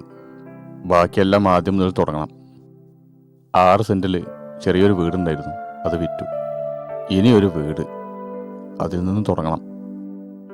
അതാണ് ഞാൻ പ്ലാനൊക്കെ വരച്ച് സ്വപ്നം കണ്ടുകൊണ്ടിരിക്കുന്നത്. ഈശ്വരാനുഗ്രഹം കൊണ്ട് നിനക്കിപ്പോൾ അതിനുള്ള കഴിവൊക്കെ ഉണ്ടല്ലോ. അൽഹംദുലില്ലാ, എനിക്കിപ്പോൾ യാതൊരു ടെൻഷനും ഇല്ല. പ്രയാസങ്ങളൊക്കെ നീങ്ങി കിട്ടിയ സന്തോഷത്തിലാണ് ഞാൻ. ഇനി എത്രയും പെട്ടെന്ന് വീട്ടുകാരുടെ പ്രയാസം കൂടി തീർത്തു കൊടുക്കണം. ഭാര്യ വീട്ടുകാരുടെ ഭാഗത്തു നിന്നും സഹായങ്ങളൊന്നും ഉണ്ടാവാറില്ലേ? അവരെ കൂടി ഞാൻ അങ്ങോട്ട് സഹായിക്കേണ്ട അവസ്ഥയാണുള്ളത്. വളരെ പാവപ്പെട്ട കുടുംബത്തിനാണ് ഞാൻ കല്യാണം കഴിച്ചിട്ടുള്ളത്. പിന്നെ വേണ്ടിയിരുന്നില്ല എന്ന് തോന്നിയിട്ടുണ്ടാവും. ഇന്ന് വരെ തോന്നിയിട്ടില്ല, ഇനിയോട് തോന്നുകയല്ല. കാരണം എൻ്റെ 2 പെങ്ങന്മാരെയും യാതൊരു ഡിമാൻഡും ഇല്ലാതെയാണ് എൻ്റെ അളിയന്മാർ കല്യാണം കഴിച്ചത്. അവർക്കൊക്കെ കുട്ടികളായി സുഖമായി ജീവിക്കുന്നു. ഒന്നുമില്ലാത്ത എൻ്റെ പെങ്ങന്മാർക്ക് ഒരു ജീവിതം കിട്ടിയപ്പോൾ ഒന്നുമില്ലാത്ത മറ്റൊരു പെൺകുട്ടിക്ക് ഞാനൊരു ജീവിതം കൊടുത്തു. അവളാ എന്നും എൻ്റെ കൂടെ ഉള്ളത്, എൻ്റെ ആബിദ. എന്തത്ഭുതം! നാട്ടിൽ നിന്ന് വൈഫിൻ്റെ മിസ് കോളാ. ഞാനൊന്ന് വിളിക്കട്ടെ. ഹലോ, സലാം അലൈക്കും.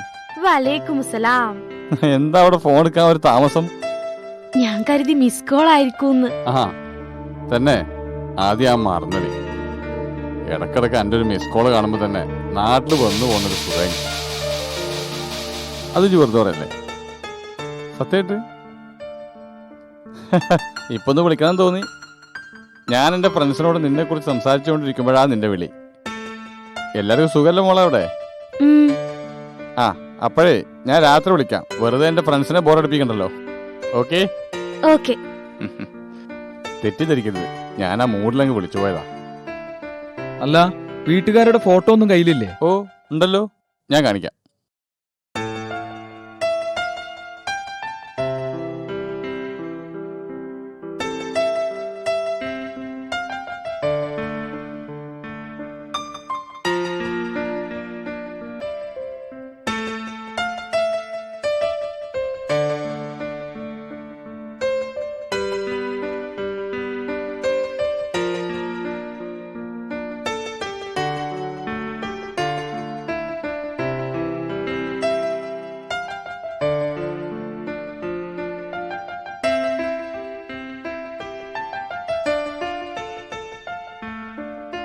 ഇതാരാ? ഇത് വൈഫ്. ഇതാണോ വൈഫ്? അതെ, ഇതാണ് വൈഫ്.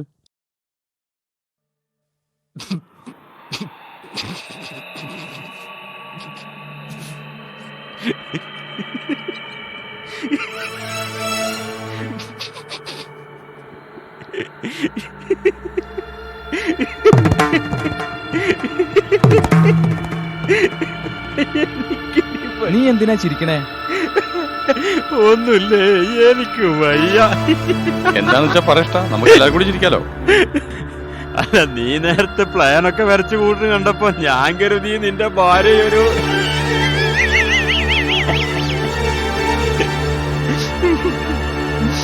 ഇതാണ് ഭാര്യയെങ്കിൽ വലിയ പ്ലാനൊന്നും വേണ്ട. 2 മുറികളുള്ള ഒരു ഓടിട്ട വീടിന്റെ പ്ലാൻ മതിയാകും. മതി രണ്ടാളും നോക്കിയത്. എന്റെ ഭാര്യക്ക് നിങ്ങളാരും മാർക്കണ്ട. നീ ചൂടാവല്ലേ, ഞാനൊരു തമാശ പറഞ്ഞതല്ലേ. ഞാൻ വലിയ ഒരു തറവാട്ടിൽ നിന്നാണ് കല്യാണം കഴിച്ചത്. ഒരുപാട് ഹോട്ടലുകളും ബസ്സുകളും എസ്റ്റേറ്റുകളും ഒക്കെയുള്ള ഒരു ബഡാ മുതലാളിയാ എൻ്റെ ഭാര്യയുടെ ഫാദർ. ഭാര്യയാണെങ്കിൽ കാണാൻ എന്ത് രസമാണെന്നറിയോ? ശരിക്കു പറഞ്ഞ നീ വരച്ച പ്ലാൻ എനിക്കാ ചേരുക. മതി തമാശ പറഞ്ഞ് ചിലപ്പോ ഇത് കാര്യത്തിലാവും.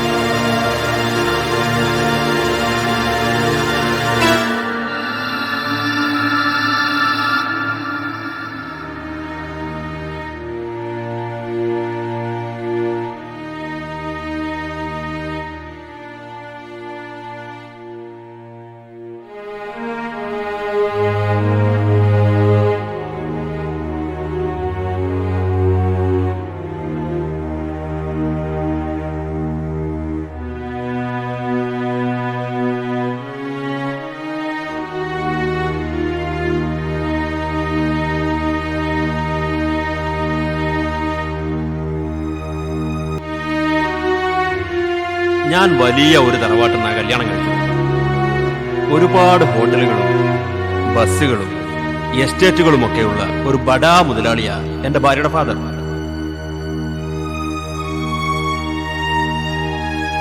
ഞാൻ വലിയ ഒരു തറവാട്ടിൽ നിന്നാണ് കല്യാണം കഴിച്ചത്. ഒരുപാട് ഹോട്ടലുകളും ബസ്സുകളും എസ്റ്റേറ്റുകളും ഒക്കെയുള്ള ഒരു ബഡാ മുതലാളിയാ എന്റെ ഭാര്യയുടെ ഫാദർ.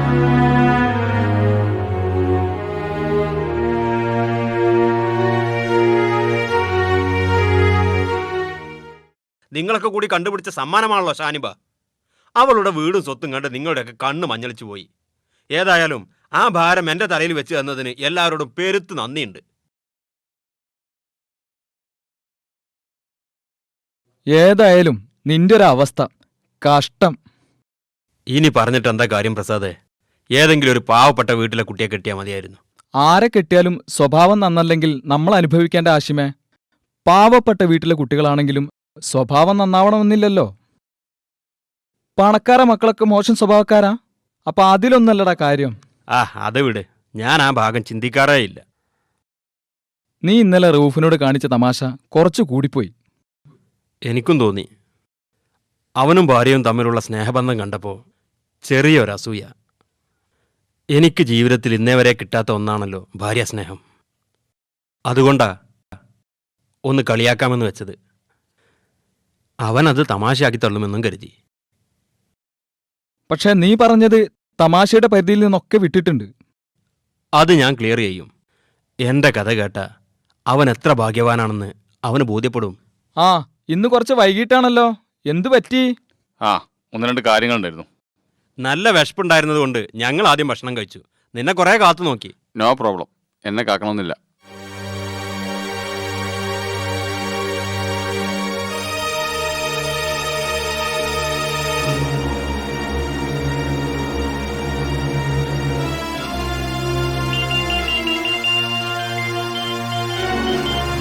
ഹലോ, അതെ.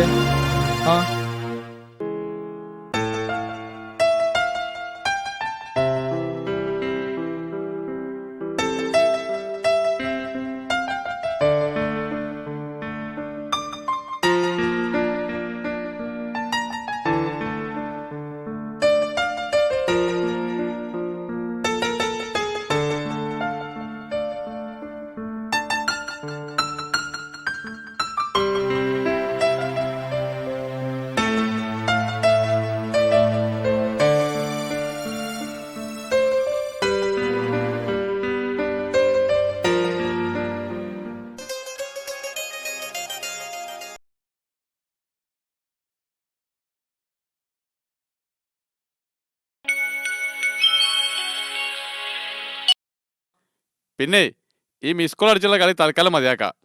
എന്തെങ്കിലും ആവശ്യം ഉണ്ടെങ്കിൽ ഞാൻ അങ്ങോട്ട് വിളിക്കും, അപ്പോൾ എടുത്താൽ മതി. മനസ്സിലായോ?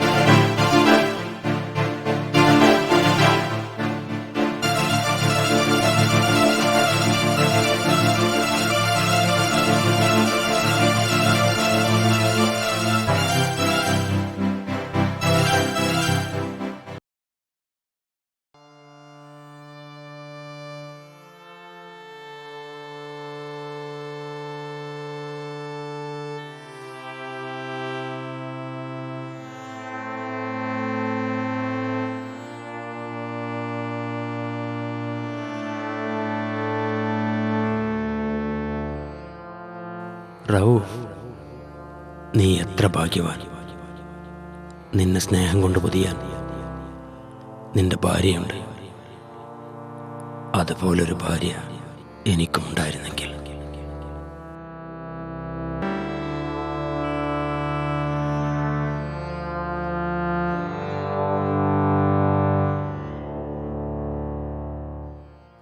ഞാൻ എന്തൊരു നിർഭാഗ്യവാനാണ്. എൻ്റെ ജോലിക്കും ശമ്പളത്തിനും ഒത്ത നിലവാരത്തിലുള്ളൊരു ഭാര്യ എനിക്കില്ലാതെ പോയി. ഒരു സമ്പന്ന കുടുംബത്തിൽ നിന്നും കല്യാണം കഴിച്ച ഈ ഹാഷിം എത്രയോ വലിയ ഭാഗ്യവാനാണ്. ഹലോ ഹാഷിം, കുറെ നേരമായി കാത്തിരിക്കുന്നു. എൻ്റെ കൂടെ ഒരാൾ കൂടിയുണ്ട്, നമുക്ക് അങ്ങോട്ട് നടക്കാം. ഓക്കെ.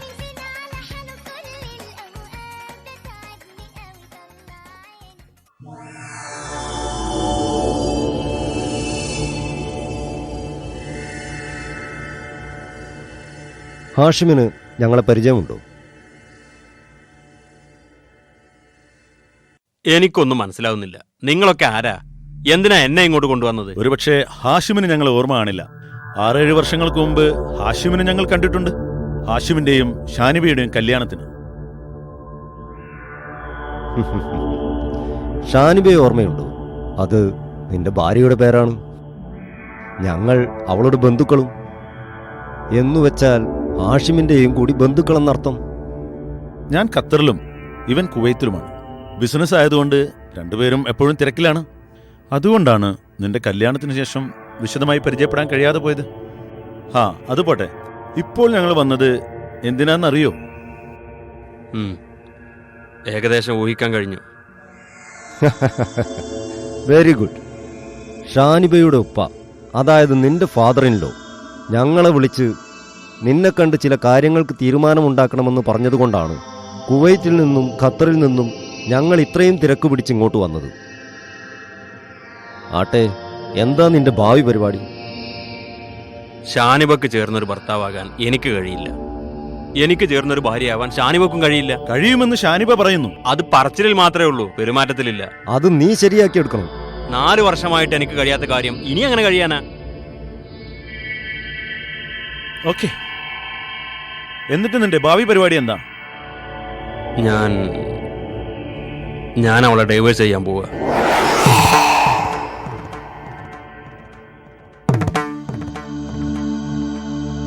ഹാഷിം, നീ ഞങ്ങളുടെ ബന്ധുവാണ്. അതുകൊണ്ട് തന്നെ വളരെ സ്നേഹത്തോടു കൂടി പറയാണ്, ഈ ഡൈവേഴ്സ് നടക്കില്ല. കാരണം അത് ഞങ്ങളുടെ കുടുംബത്തിന്റെ സ്റ്റാറ്റസിനെ ബാധിക്കും. നിങ്ങളുടെ ഫാമിലി സ്റ്റാറ്റസും സോഷ്യൽ സ്റ്റാറ്റസും നിലനിർത്താൻ എന്റെ ജീവിതം തുറക്കണമെന്നാണോ നിങ്ങൾ പറയുന്നത്? നിന്റെ ജീവിതം നിലനിർത്തേണ്ട ഉത്തരവാദിത്തം അത് നിനക്കാണ്. ആ ഉത്തരവാദിത്തം എനിക്കുള്ളത് കൊണ്ടാണ് എനിക്ക് അവളെ വേണ്ടാന്ന് ഞാൻ പറഞ്ഞത്. അത് നടക്കില്ല എന്ന് തന്നെയാണ് ഞങ്ങളും പറഞ്ഞത്. എന്റെ അധികാരത്തിൽ വരുന്ന ഒരു സംഗതി നടപ്പിലാക്കാൻ എനിക്കെന്തിനാ നിങ്ങളുടെ സമ്മതം? ഇനി അഥവാ എനിക്കതിന് കഴിയാതെ പോയാൽ അവൾക്ക് എന്റെ ഭാര്യയായി തുടരാം. പക്ഷെ ഞങ്ങൾ ജീവിച്ചിരിക്കുന്നത് ഒരുമിച്ചായിരിക്കില്ല. അവൾ അവളുടെ വീട്ടിലും, ഞാൻ എനിക്ക് ഇഷ്ടമുള്ളടത്തും. ഇത് അവസാനത്തേതും മാറ്റമില്ലാത്തതുമായ തീരുമാനമാണോ? അതെ. ഓക്കെ, എങ്കിൽ നമുക്ക് പിരിയാം. നമ്മൾ ബന്ധുക്കളായതുകൊണ്ട് മാന്യമായി പിരിയുന്നതാണല്ലോ അതിന്റെ ഭംഗി. പക്ഷേ ഒരു കാര്യം ഞാൻ ഓർമ്മപ്പെടുത്തുന്നു, എത്രയും പെട്ടെന്ന് നാട്ടിലേക്ക് പോയി ഷാനിബയെ ഇങ്ങോട്ട് കൂട്ടിക്കൊണ്ടുവരണം. എന്തെങ്കിലും ബിസിനസ് ചെയ്ത് നാട്ടിൽ കൂടുന്നതിലും ഞങ്ങൾക്ക് വിരോധമില്ല. ഇല്ലെങ്കിൽ നീ ഒരിക്കലും ഒരു കാലത്തും കേരളം കാണില്ല. ഗൾഫിൽ ഏതെങ്കിലും ഒരു ജയിലിൽ നിന്റെ ജീവിതം അവസാനിക്കും. നിനക്കെതിരിൽ പ്രബലമായ ഒരു കേസ് കെട്ടിച്ചമക്കാൻ ഇവിടെ ഞങ്ങൾക്കതിനുള്ള ആളുകളുണ്ട്. പിന്നെ കേരളത്തിലെ കാര്യം കൈകാര്യം ചെയ്യാൻ നിന്റെ ഫാദറിനിലേക്കുള്ള സ്വാധീനം അറിയാമല്ലോ. ഒന്നുകൂടി ആലോചിച്ചോ. ഇനി പരമാവധി 3 മാസത്തെ സമയമുണ്ട്. അതിനുള്ളിൽ ഒന്നുകിൽ നീ നാട്ടിലെത്തണം, അല്ലെങ്കിൽ ഷാനിബ ഇവിടെ എത്തണം.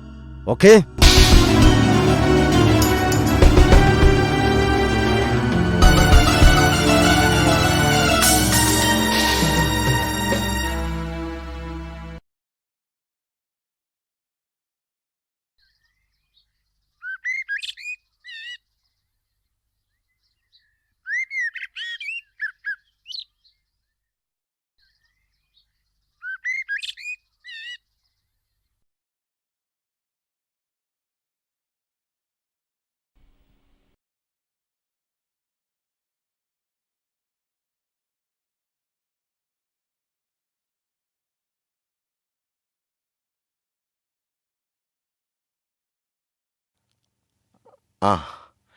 ആരാ?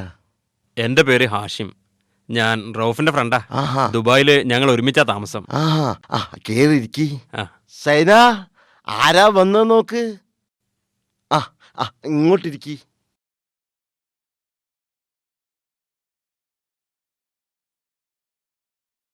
എന്റെ മോൻ റഊഫിന് എന്താ പറ്റിയത്?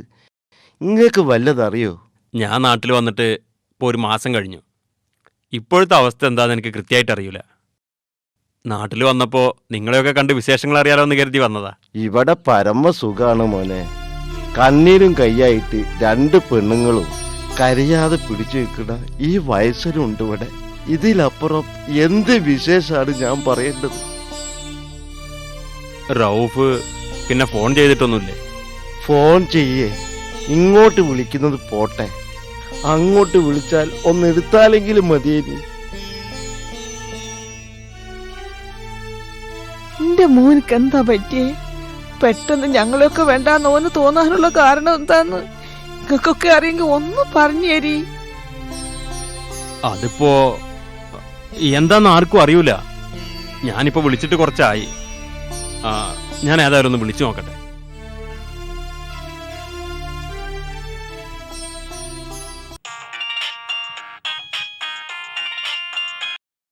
ഹലോ ഹലോ റൌഫല്ലേ? ഹാഷിമാടാ.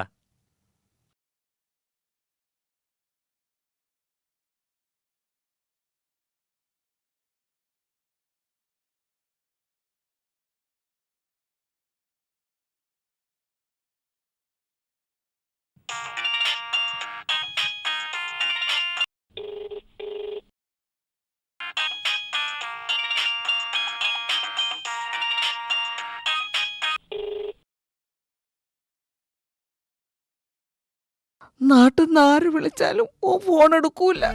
കത്തയച്ച മറുപടിയില്ല. ഉമ്മാന്നുള്ളവനൊരു വിളി കേട്ട് മരിച്ചാലും വേണ്ടില്ല.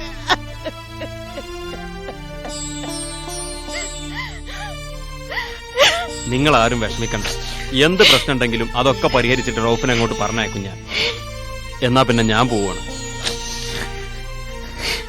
ഇതമ്മ, ഇത് റൌഫിന്റെ കുട്ടികൾക്ക് ഓരോ ജോഡി ഡ്രസ്സാ. ദാ ഇത് വെച്ചോളി, വാങ്ങിച്ചോളി, മടിക്കണ്ട. ഇത് വേണ്ടാന്ന് ഞാൻ പറയാത്തപ്പോ തന്നെ മനസ്സിലായില്ലേ എന്റെ എത്ര മാത്രം.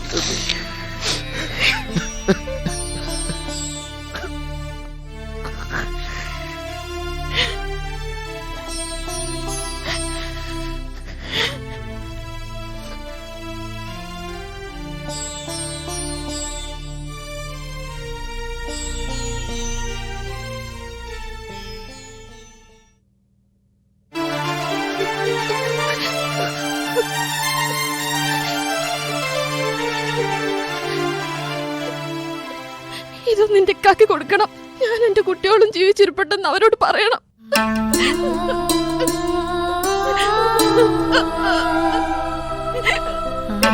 ഉമ്മ, എന്റെ പൊന്നുമോളെ.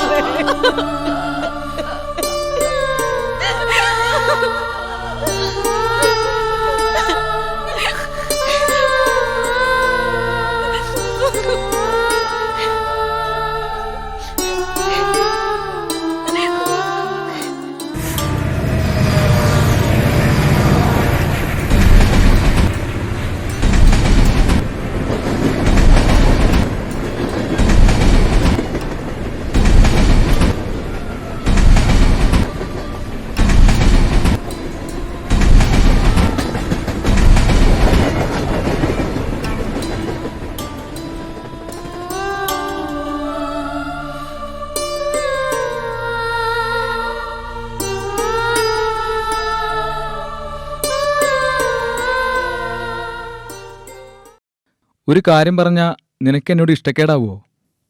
ഗൾഫിലെ കാര്യമാണെങ്കിൽ പറയാം. എൻ്റെ വീട്ടുകാരുടെ കാര്യമാണെങ്കിൽ നമുക്ക് പിന്നീട് സംസാരിക്കാം.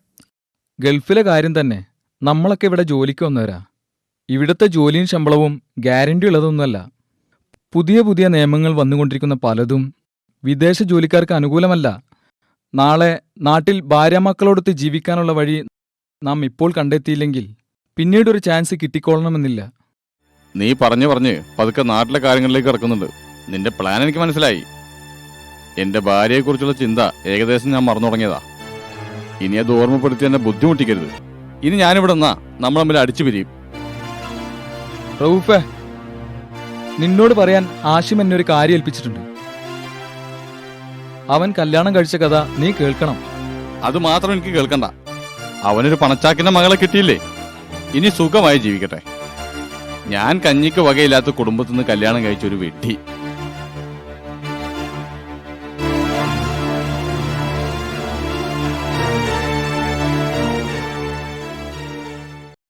എന്താ ഇപ്പൊ ഇനി ഈ പ്രശ്നത്തിനൊരു പരിഹാരം?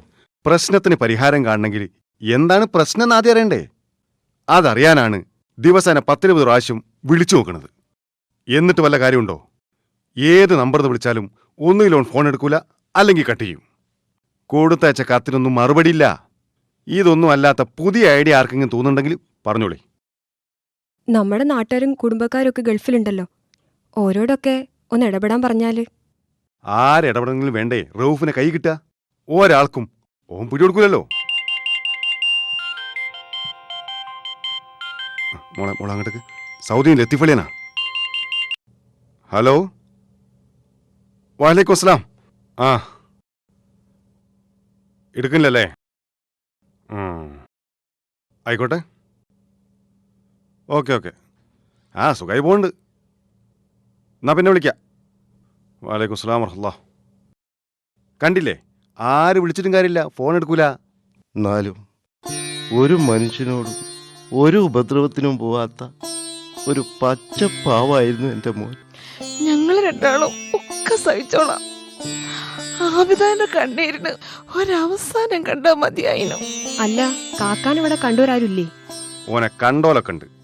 പക്ഷെ നാട്ടുകാരെ കാണുമ്പോൾ ഓ മാറിക്കളയും. പിന്നെ ഓൻ്റെ പഴയ ഫ്രണ്ട്സിനോടൊന്നും ഇപ്പോൾ ഒരു ബന്ധവുമില്ലെന്നാ കിട്ടി വരും. കേട്ടത് ശരിയാണെങ്കിൽ ഒരലമ്പ് കൂട്ടുകെട്ടില്ല ഇപ്പോൾ ഓനുള്ളത്. പക്ഷെ അതുകൊണ്ട് ഒരു നേട്ടമുണ്ട്. കിട്ടുന്ന ശമ്പളം അതാത് മാസം തന്നെ തീർന്നിട്ടു. ഇങ്ങക്കറിയോ, നമ്മളെ നാട്ടിൽ റൌഫിന് അത്ര ശമ്പളം കിട്ടുന്ന ഒരാളുമില്ല ഗൾഫിൽ. അതിന്റെ വല്ല നേട്ടവും ഈ നാട്ടിൽ കാണുന്നുണ്ടോ? ഇല്ല. കാരണോ, ദുബായിൽ എങ്ങനെയൊക്കെ പൈസ ചെലവാക്കാന്ന് റൌഫ് പഠിച്ചുപോയി. ഓനെപ്പറ്റി കേട്ടത് മുഴുവൻ ഞാനിവിടെ പറയുന്നില്ല. ഏതായാലും ഇന്റെ ആയുസുള്ളിടത്തോളം കാലം നിങ്ങളൊന്നും പട്ടിണി കിടാതെ ഞാൻ നോക്കിക്കോളാം. മകനില്ലെങ്കിലും മരമുണ്ട് നിങ്ങൾ കൂട്ടിക്കൊള്ളി. അല്ലെങ്കിൽ എല്ലാവരും കൂടി വീടും പൂട്ടി ഇന്റെ വീട്ടിലേക്ക് പോയി. നിങ്ങളെ താമസിപ്പിക്കാനും ചെലവരാനും പഠിത്തം സഹായിച്ച് ഇപ്പം എൻ്റെ കയ്യിലുണ്ട്. അല്ലാതെ ആർക്കും വേണ്ടി ഇങ്ങനെ ദുഃഖിച്ചിരിക്കണ്. ഇതിന്റെ അവസാനം വേണ്ടേ?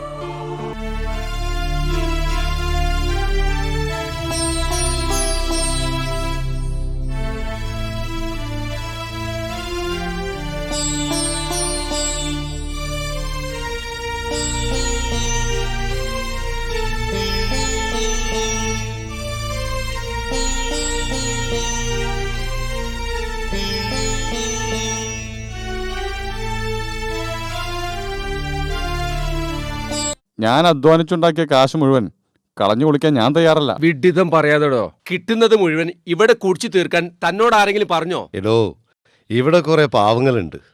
50,000 75,000 ഒക്കെ ശമ്പളം കിട്ടുന്നുണ്ടെങ്കിലും കുബൂസും സാൻഡ്വിച്ചും തിന്നാനാ അവന്മാരുടെ യോഗം. ബാക്കിയുള്ളത് മുഴുവൻ ഭാര്യക്കും മക്കൾക്കും വേണ്ടി സമ്പാദിച്ചു കൂട്ടുക. നമ്മൾ എന്തിനാ ഇവിടെ എങ്ങനെ നിറയിക്കുന്നത്? സ്വന്തം ലൈഫ് നശിപ്പിച്ചിട്ട് മറ്റുള്ളവർക്ക് വേണ്ടി എത്ര ഉണ്ടാക്കിയിട്ട് എന്താ കാര്യം? അതുകൊണ്ട് കിട്ടുന്നതിന്റെ ഒരു ഭാഗം മതി വീട്ടുകാർക്ക്, ബാക്കി നമുക്ക് എൻജോയ് ചെയ്യാനുള്ളതാ. ഇപ്പറഞ്ഞതിനോട് എനിക്ക് യോജിപ്പില്ല. കിട്ടുന്നതിൻ്റെ 90% നമുക്കുള്ളതാ.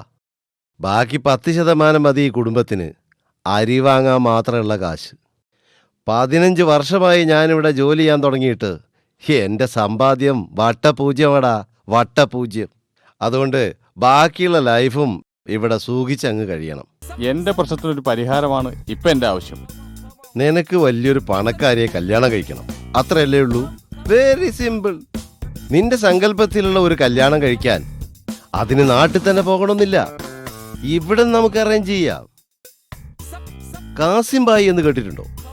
ദുബായിലും അബുദാബിയിലും മസ്കത്തിലും കുവൈത്തിലൊക്കെ സൂപ്പർ മാർക്കറ്റുകളും ഹോട്ടലുകളും ഒക്കെയുള്ള ഒരു ബടാ മുതലാളിയാ. പുള്ളിക്കാരനൊരു മകളുണ്ട്. ഒരു പ്രാവശ്യം ഡൈവോഴ്സ് ആയതാ. അവൾക്ക് ചെറിയൊരു മാനസിക പ്രശ്നമുണ്ട്. എന്ന് വെച്ച് അതിന് മാത്രമൊന്നുമില്ല. ഗുളിക നിർത്തരുത് എന്നാ ഒരു പ്രശ്നമില്ല. അവളെ കല്യാണം കഴിച്ചാൽ ഒരു സൂപ്പർ മാർക്കറ്റും 1-2 ഹോട്ടലുകളും കിട്ടുന്നവനുള്ളതാ. എന്തേ രാജാവാകാൻ അത് പോരെ? എന്താ നോക്കുന്നോ? നിങ്ങൾ എന്നെ കൊതിപ്പിക്കല്ലേ. അവസാനം ഞങ്ങൾ പറ്റിച്ചു എന്ന് പറയരുത്. അങ്ങനെ ഞാൻ പറഞ്ഞാലും നിങ്ങൾ മൈൻഡ് ചെയ്യണ്ട പോരെ. സംഗതികൾ ഇങ്ങനെയൊക്കെ ആണെങ്കിലും പ്രശ്നം അവിടെ അവസാനിക്കുന്നില്ലല്ലോ. നിനക്ക് നിലവിൽ ഭാര്യയും കുട്ടികളുണ്ടല്ലോ, അവരെന്ത് ചെയ്യും? അതിന് ചെയ്യേണ്ട എന്താണോ അത് ഞാൻ ചെയ്തോളാം. നിലവിൽ ഭാര്യയും മക്കളും ഉണ്ടാവരുത്, അത്രല്ലേ ഉള്ളൂ. മതി.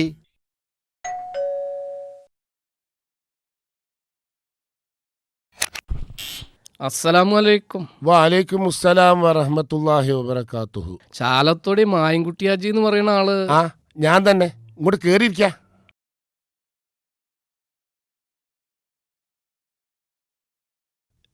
ഇരിക്കേ. മക്കളെ കുടിക്കാൻ എന്തെങ്കിലും എടുക്ക്. ആ എനിക്ക് മനസ്സിലായില്ല. ഞാൻ മൂപ്പനങ്ങാടിന്നാ, അവിടുത്തെ പള്ളിയിലാണ്. ആ മുഖവരല്ലാതെ വിഷയത്തേക്ക് വരാം. ആബിദാനെ അറിയാലോ? ആ ഓളെ ഭർത്താവ് റൌഫിൻ്റെ ഒരു കത്ത് ഇന്നലെ കാതീർക്ക് കിട്ടി. വായിച്ചു നോക്കുമ്പോൾ ആബിദാനെ മൊഴിയെഴുതിയ കത്താണ്.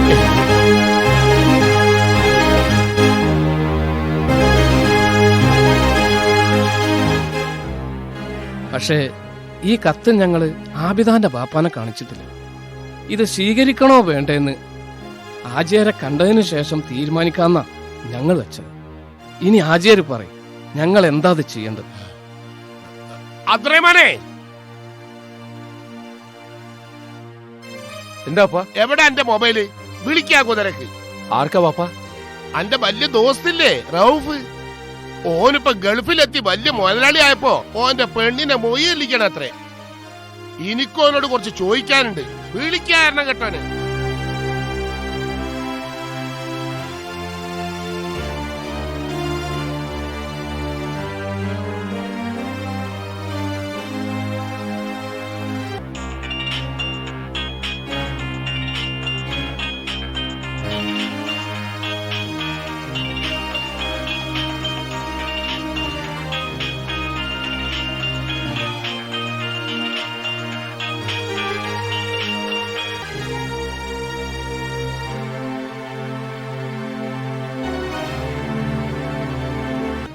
എടുക്കണില്ല.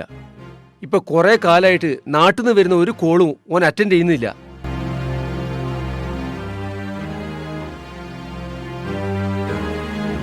അപ്പൊ ഇനി എന്താ ആചാര്യ നമ്മൾ ചെയ്യേണ്ടത്?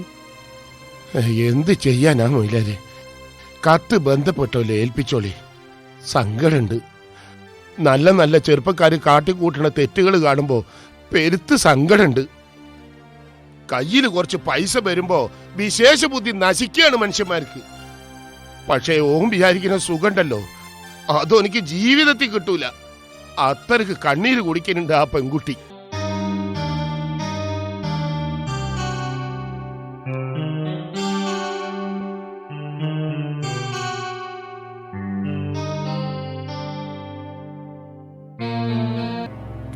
Give me the explanation. This is the audit report. Why this happened? Anyhow, you didn't achieve your target. Company is in big loss this year. Tell me what is the reason.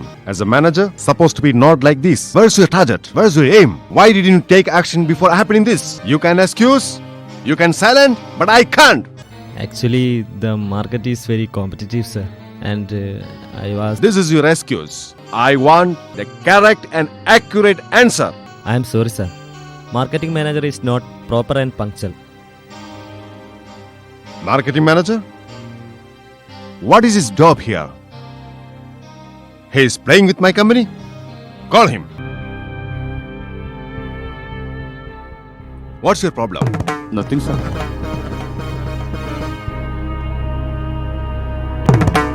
Tell me, what's your problem?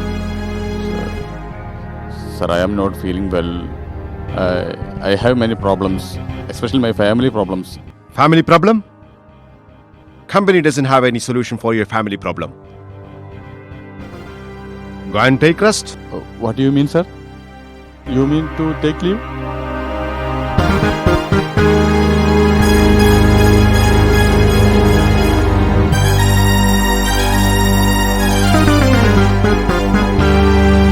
Mr. Kumar, dismiss him.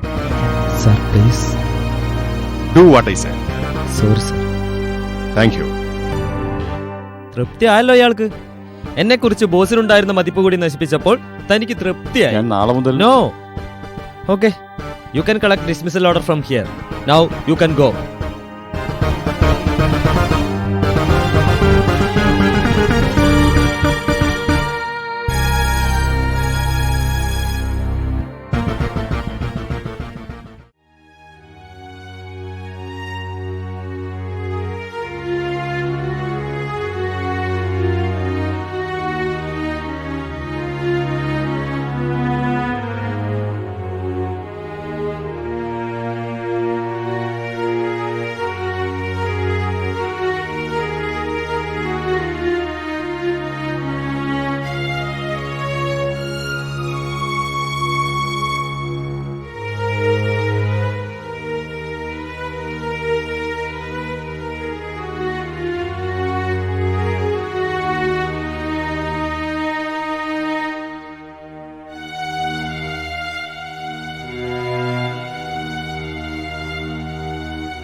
എനിക്ക് കുറച്ച് കാശ് വേണം.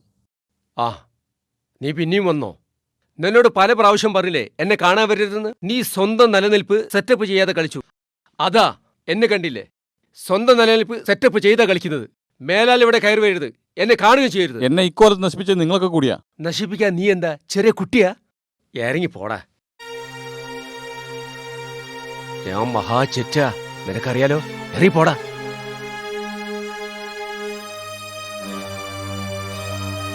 എനിക്ക് നിങ്ങളോട് താല്പര്യമുണ്ട്, പക്ഷെ എന്ന് വെച്ച് എന്നും കാശ് കടം ചോദിച്ചാലോ?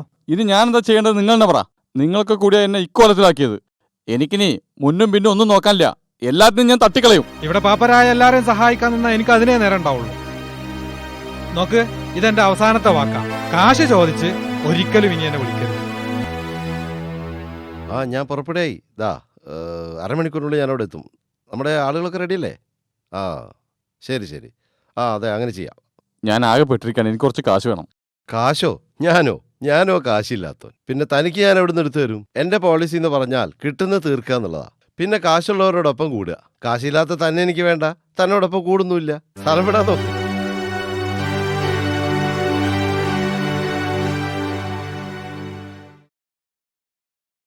ഈ ഞാൻ പറയണമെന്ന് കേക്ക്. ഒരു കല്യാണമായിട്ട് വരുമ്പോ ഓള് വേണ്ടാന്ന് പറയാ, അകത്ത് പോയി വാതിലടച്ച് കരയാ. നിങ്ങൾ രണ്ടാളും മിണ്ടാതിരിക്കുക. എന്താ ഇപ്പൊ ഇതിന്റെ അർത്ഥം? എനിക്ക് മനസ്സിലാവണില്ല. നിങ്ങൾക്ക് രണ്ടാൾക്കും വയസ്സായിക്കണ്. ഓളെ ഇളയതൊരുത്തി കെട്ടിക്കാൻ പ്രായം തെറ്റി നിൽക്കുക. അല്ല, നിങ്ങളെ പറഞ്ഞിട്ട് കാര്യമല്ല. മക്കളെ കണ്ണീര് കാണുമ്പോ ഒരിക്കലും ഉമ്മാക്കും ബാപ്പാക്കും സഹിക്കൂല. അതുകൊണ്ടാണ് പലപ്പോഴും അവരെ ഇഷ്ടത്തിനനുസരിച്ച് നിൽക്കേണ്ടി വരുന്നത് എന്ന് എനിക്കറിയാം. പക്ഷേ കാര്യങ്ങൾ നമ്മൾ കാണാതെ പോകാൻ പാടുണ്ടോ? എത്ര കാലാന്ന് വെച്ചാൽ നിങ്ങൾ ആബിദാനി മക്കളെ നോക്കുക? നിങ്ങൾ പറയ്. ഒരു കാര്യം നിർബന്ധിക്കാൻ ഞങ്ങൾക്ക് രണ്ടാൾക്ക് കഴിയണില്ല. അന്നെക്കൊണ്ട് പറ്റുകയാണ്, ഈ നോക്ക്. അല്ലാണ്ട് ഞാൻ എന്താ ഇപ്പം പറയേണ്ടി? ഗൾഫിൽ നിന്ന് വന്നിട്ട് എൻ്റെ അധിക സമയവും ആബിദാന്റെ കല്യാണ കാര്യത്തിനും വേണ്ടി ഓടി നടക്കുകയായിരുന്നു ഞാൻ. എന്നിട്ട് എന്തെങ്കിലും കാര്യം ഉണ്ടായോ? ഇവിടെ വെച്ച് ഒരു കാര്യവും അവളോട് സംസാരിക്കാൻ പറ്റൂല എന്ന് എനിക്കറിയാം. അതുകൊണ്ട് ഞാൻ അവിടെ നിൽക്കുക, ഓള് വരുന്ന വഴിക്ക്. പിന്നെ ഞാൻ പറഞ്ഞ ആ കല്യാണക്കാരുണ്ടല്ലോ, അത് ഞാനായിട്ട് ഉറപ്പിക്കും. പുതിയാപ്പള നാളെ ഓളെ പെണ്ണ് കാണാൻ വരും.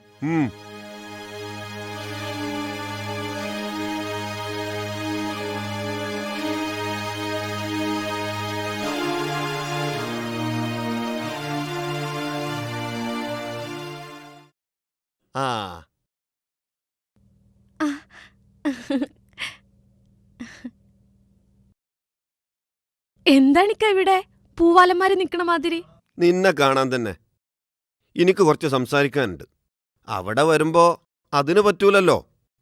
വീട്ടിൽ വന്നാല് അകത്ത് കയറി വാതിലടച്ച് കരയാൻ തുടങ്ങിയാല് പിന്നെ എനിക്ക് പറയാനുള്ളത് കേൾക്കാൻ ആരുമില്ലല്ലോ. അത് പോട്ടെ. ഇപ്പം ഞാൻ നിന്റെ വീട്ടിൽ പോയിട്ടാ വരുന്നത്.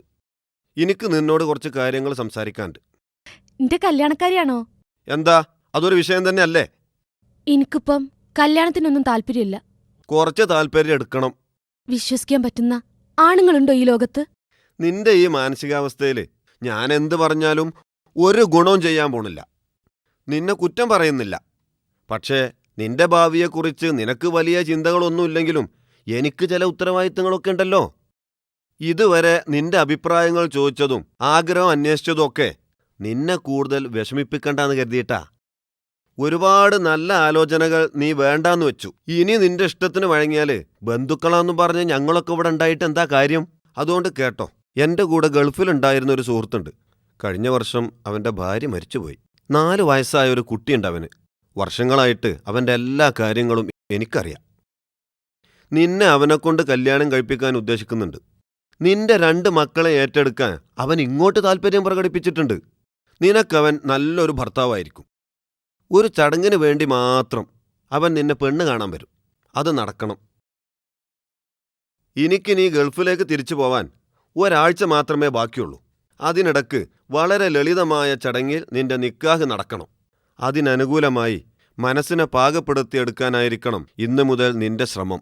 നിന്റെ 2 മക്കൾക്ക് വേണ്ടിയെങ്കിലും. മോളെ, ഒരാങ്ങളയുടെ സ്ഥാനത്താണ് ഞാനുള്ളത്. നിന്റെ ബാപ്പാക്കും ഉമ്മാക്കും നീ ഒരു ബാധ്യതയാവരുത്. നിന്റെ അനിയത്തിയുടെ ഭാവിക്ക് നീ ഒരു തടസ്സമാവരുത്. ഞാൻ ചെയ്തതാണ് ശരിയെന്ന് നിന്റെ മക്കൾ വളർന്നു കഴിയുമ്പോഴെങ്കിലും നിനക്ക് മനസ്സിലാവും.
എന്താ ചായ കുടിക്ക്.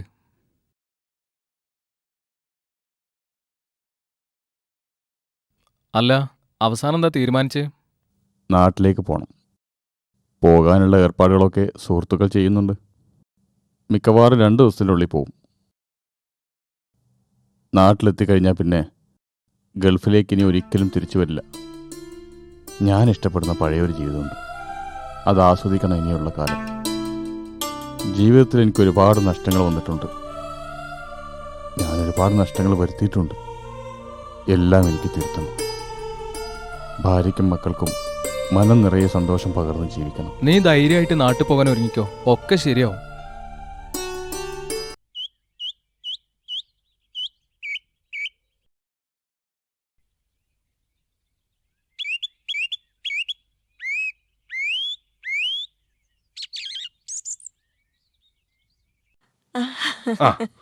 വാ, അത് കേറിയിരിക്കാം. കേറാനും ഇരിക്കാനൊന്നും നേരല്ല. ഉപ്പ അവിടെ പോയി? ഉപ്പ അങ്ങാടി പോയതാ, ഉപ്പ വരും. എന്താണ് ഞാൻ പറയുന്നത് കേട്ട് ഞെട്ടരുത്.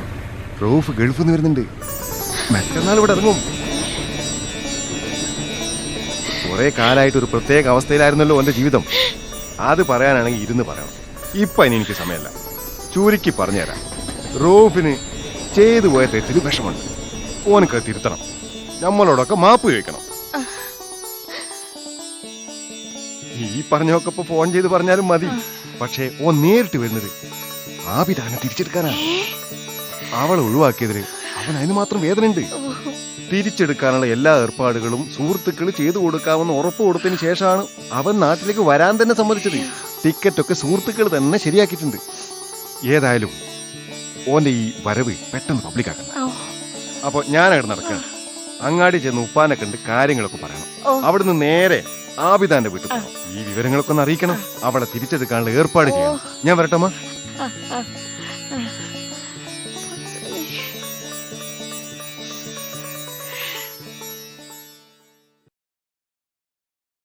എന്റെ മകൾ ആബിദ എന്നവളെ ഈ സ്വർണ്ണാഭരണം മഹറിന് പകരം ഞാൻ നിങ്ങൾക്ക് നിക്കാഹ് ചെയ്ത് ഇണയാക്കി തന്നിരിക്കുന്നു. നിങ്ങളുടെ മകൾ ആബിദ എന്നവളെ ഈ സ്വർണ്ണാഭരണം മഹറിന് പകരം നിക്കാഹ് ചെയ്ത് തന്നത് ഞാൻ സ്വീകരിച്ചിരിക്കുന്നു. തൃപ്തിപ്പെട്ടിരിക്കുന്നു. ബാറക്കല്ലാഹു ലക്കുമാ വബാറക അലൈക്കുമാ വജമഅ ഫീ ഖൈറിൻ വആഫിയ.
നിക്കാഹ് ഇങ്ങനെ വേണ്ടത്, ലളിതമായ ചടങ്ങ്. എന്തൊരു ഭംഗിയുണ്ട്. എന്നാലും ഒരു കോഴി ബിരിയാണിയൊക്കെ ഉണ്ടായിരുന്നെങ്കിൽ ഒന്നുകൂടെ ഉഷാറായിരുന്നു അല്ലേ? നിന്നോടാണല്ലോ ഞാനിപ്പത് പറഞ്ഞത്. ഇവിടെ എന്തത്ര ആൾക്കാര്? അത് നമ്മൾ ആബിദാന് നിക്കാഹായിരുന്നേ. ആബിദാന് നിക്കാഹ്? ആന്ന്. നിങ്ങൾ നിക്കാഹിന് വന്നതല്ലേ? അതെ. അല്ല, ഞാനിതിലിങ്ങനെ പോയപ്പോ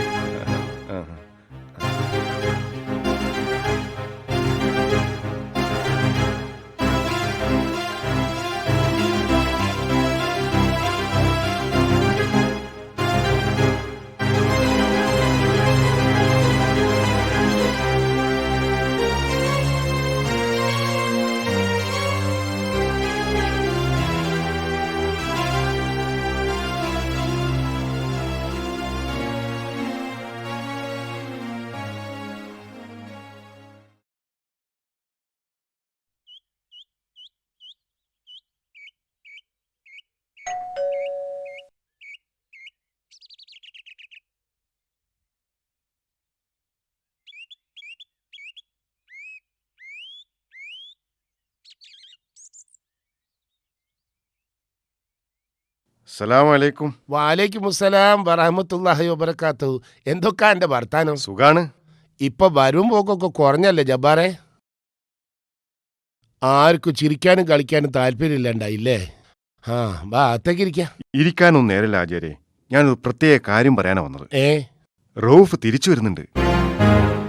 തിരിച്ചു വരെ വന്നോട്ടെ. ആർക്കതിനി അതിനോനെ കാണ്ട്? എനിക്കും എൻ്റെ മുഖം തന്നെ കാണണ്ട. അനക്കറിയോ, റൌഫിനെ സ്നേഹിച്ചതുപോലെ ഞാൻ എൻ്റെ മക്കളെ സ്നേഹിച്ചിട്ടുണ്ടാവില്ല. കാര്യങ്ങൾ നമ്മൾ കണക്കുകൂട്ടിയ പോലെ അല്ല സംഭവിച്ചത്. ആബിദാനെ തിരിച്ചെടുക്കാനാണ് അവനിപ്പോ വരുന്നത്. അത് നന്നായി. ഓളെ നിക്കാഹ് ഇന്നലെ കഴിഞ്ഞത് ഈ അറിഞ്ഞിട്ടില്ല. ആ കാര്യം സംസാരിക്കാനാണ് ഞാൻ ഇപ്പോ വന്നത്. റൌഫ് പഴയ റൌഫായിട്ടാണ് ഇപ്പോ നാട്ടിലേക്ക് തിരിച്ചു വരുന്നത്. അവന് ആബിദയെ തിരിച്ചെടുക്കണം. ഇനിയുള്ള കാലം സന്തോഷായിട്ട് കഴിയണം. ഇനി അത് പറഞ്ഞിട്ട് എന്താ കാര്യം? ഓളെ നിക്കാഹ് കഴിഞ്ഞു പോയില്ലേ? ആ ഓനേതായാലും വരട്ടെ. നന്നാവാൻ തീരുമാനിച്ച സ്ഥിതിക്ക് നമുക്ക് വേറെ ഏതെങ്കിലും നല്ല കല്യാണം നടത്തി കൊടുക്കാലോ. റൌഫ് തിരിച്ചു വരുന്നത് അവൻ ചെയ്തു പോയ തെറ്റ് തിരുത്താനാ. ആബിദാനെ തിരിച്ചെടുക്കാൻ കഴിയില്ലെങ്കിൽ അവൻ വരൂല. ഓൻ അങ്ങനെ വാശി പിടിച്ചാൽ നമ്മൾ എന്താ ചെയ്യാ? ഒരൊറ്റ മാർഗേ ഉള്ളൂ. ഹാജിയാരെ സഹായം കൂടി ആവശ്യപ്പെടാനാ ഞാൻ വന്നത്. പറഞ്ഞു, ഞാൻ എന്താ ചെയ്തേണ്ടി? ആബിദാന്റെ ഭർത്താവിനെ കണ്ട് അവളെ മൊഴി ചൊല്ലാനൊന്ന് അപേക്ഷിച്ചു നോക്കാൻ.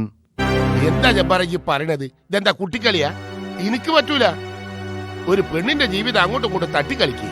അങ്ങനെ അല്ല ആചാര്യ. ആ പെണ്ണിനൊരു ജീവിതം തിരിച്ചു കിട്ടുകയാണ് ചെയ്യുന്നത്. ആ രണ്ട് മക്കൾക്ക് അവരുടെ ബാപ്പാനെയാണ് തിരിച്ചു കിട്ടാൻ പോണത്. എന്നിട്ട് ഇതുവരെ എവിടെയാണ് ആ ബാപ്പ? അതൊക്കെ ഇനിയിപ്പോ പറഞ്ഞിട്ട് കാര്യമില്ല എന്ന് തന്നെയാണ് എനിക്കും പറയാനുള്ളത്. എന്തിന്റെ പേരിലായാലും ഒരു മനുഷ്യനോട് സ്വന്തം ഭാര്യനെ ഒഴിവാക്കാൻ ഞാൻ പറയില്ല. ഈ ചെന്ന് പറഞ്ഞോ, അന്റെ അളിനും വേണ്ടിയിട്ടാണെന്നെങ്കിലും സമാധാനിക്കാലോ.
കേറി വരി.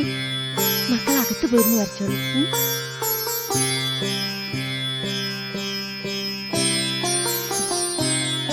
ഇരിക്കി.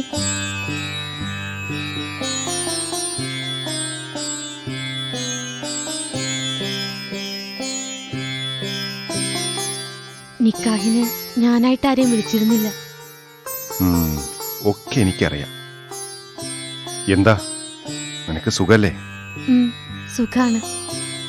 ഇരിക്കിട്ടോ, ഞാൻ ചായ ഉണ്ടാക്കട്ടെ. മോളിങ്ങോട്ട് വാ.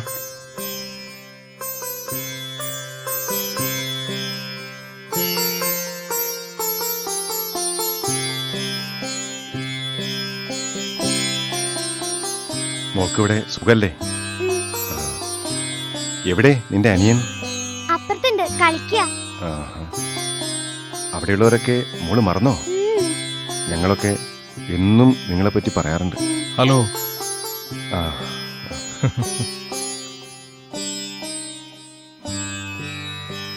മോളകത്തേക്ക് ചെല്ലു കേട്ടോ. വീട്ടിലേക്കൊക്കെ വരണം. ഉമ്മാനെയും കൂട്ടിയിട്ട് കേട്ടോ. ഇപ്പൊ അകത്തേക്ക് പോയിക്കോ. നന്നായി പഠിക്കണം കേട്ടോ. ഓക്കെ, ചെല്ലു.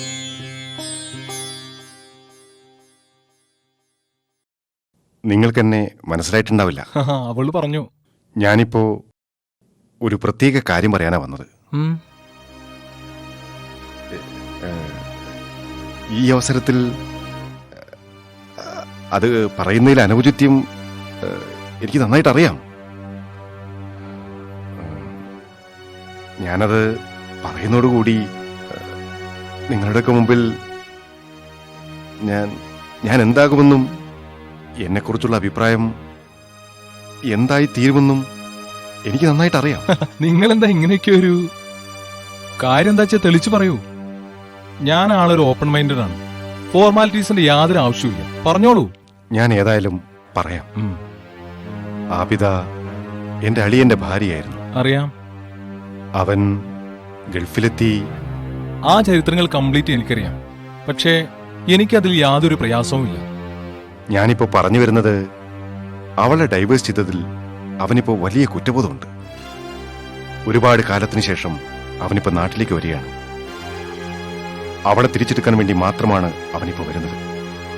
പക്ഷേ കാര്യങ്ങൾ ഇങ്ങനെയൊക്കെയാണല്ലോ അവസാനിച്ചത്. ഇനിയിപ്പോ എന്താ ചെയ്യാ? എന്ത് ചെയ്യാൻ? അവനെ കൊണ്ട് വേറൊരു കല്യാണം കഴിപ്പിക്കണം. നിങ്ങൾ അവന്റെ അളിയനല്ലേ? മറ്റൊരു കല്യാണത്തിന് അവൻ തയ്യാറല്ല.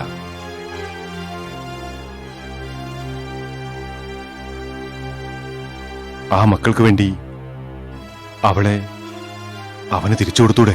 നിങ്ങൾ എന്താണ് ഉദ്ദേശിക്കുന്നത്? നിങ്ങൾ അവളെ ഡൈവോഴ്സ് ചെയ്യണം.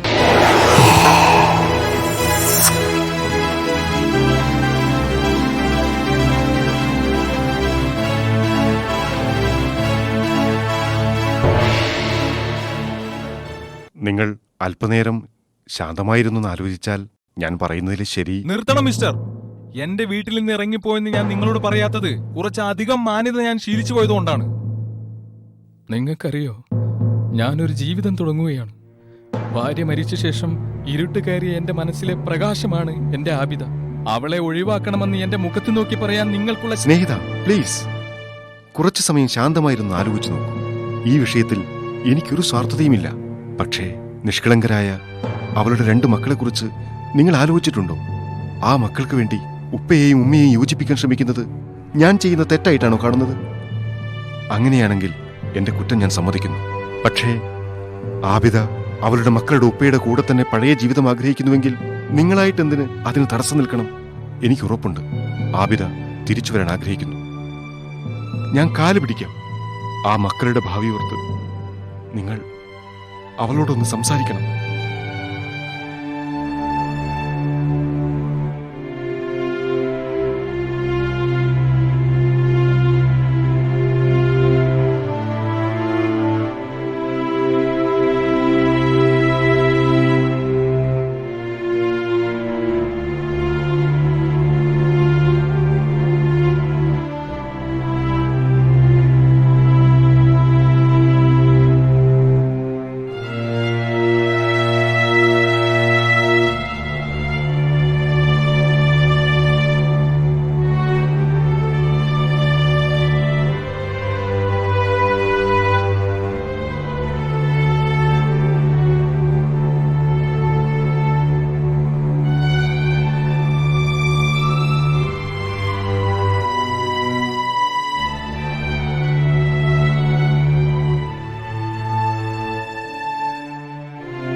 ഞാൻ നിന്റെ ആദ്യത്തെ ഭർത്താവിന്റെ... ഒന്നും പറയണ്ട. ഞാനും മക്കളും ഇവിടുന്ന് മാറിത്തരാം. വെറും 2 ദിവസം കൊണ്ട് ഈ ദാമ്പത്യം അവസാനിച്ചെന്ന് ഞാൻ സമാധാനിച്ചാ മതിയല്ലോ. മോളെ, ഞാനായിട്ട് ഒരിക്കലും നിന്നെ ഉപേക്ഷിക്കില്ല. ഇല്ലേ? എന്നിട്ട് എന്തുകൊണ്ട് ഈ കാര്യം അദ്ദേഹത്തോട് പറയാതെ നേരെ എന്റെ അടുത്ത് വന്നു? നിന്റെ മനസ്സിൽ ഇപ്പോഴും റഹൂഫിനോടുള്ള... ഇപ്പൊ ഞാൻ നിങ്ങളുടെ ഭാര്യയാണ്. പഴയ ഒരു ചരിത്രവും ഇപ്പൊ എന്റെ മനസ്സിലില്ല. കഴിഞ്ഞ 4 വർഷം ഞാൻ കുടിച്ചു തീർത്ത കണ്ണീരിന് കയ്യും കണക്കുമില്ല. ഗൾഫിൽ നിന്ന് ഒരു വിളിയെങ്കിലും പ്രതീക്ഷിച്ച് ഒരുപാട് ഉറങ്ങാത്ത രാത്രികൾ ഞാൻ തള്ളി നീക്കി. എന്തിന്റെ പേരിലാണ് ഞാൻ വിവാഹമോചനം ചെയ്യപ്പെട്ടത് എന്ന് ഇന്നും എനിക്കറിയില്ല. ആ മനുഷ്യന്റെ കൂടെ ഇനി എന്ത് വിശ്വാസത്തിന്റെ പേരില എനിക്ക് ജീവിക്കാൻ കഴിയുക? എന്ത് കാരണം പറഞ്ഞിട്ടാ ഞാൻ നിങ്ങളെ ഉപേക്ഷിക്കേണ്ടത്? പറയ. ഈ വീട്ടിലെ സുഖസൗകര്യങ്ങളും നിങ്ങളുടെ സമ്പത്തും ഒന്നും എനിക്ക് ആവശ്യമില്ല. പക്ഷെ ഇക്ക നേരത്തെ പറഞ്ഞില്ലേ, ഈ മനസ്സിലെ പ്രകാശാണ് ഞാനെന്ന്. ആ പ്രകാശം ഊതിക്കെടുത്തിക്കൊണ്ട് എനിക്ക് മറ്റൊരു ജീവിതം വേണ്ടെന്ന് അദ്ദേഹത്തോട് ചെന്ന് പറയിക്ക.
ആ, എന്തായി? ടിക്കറ്റ് ശരിയായോ?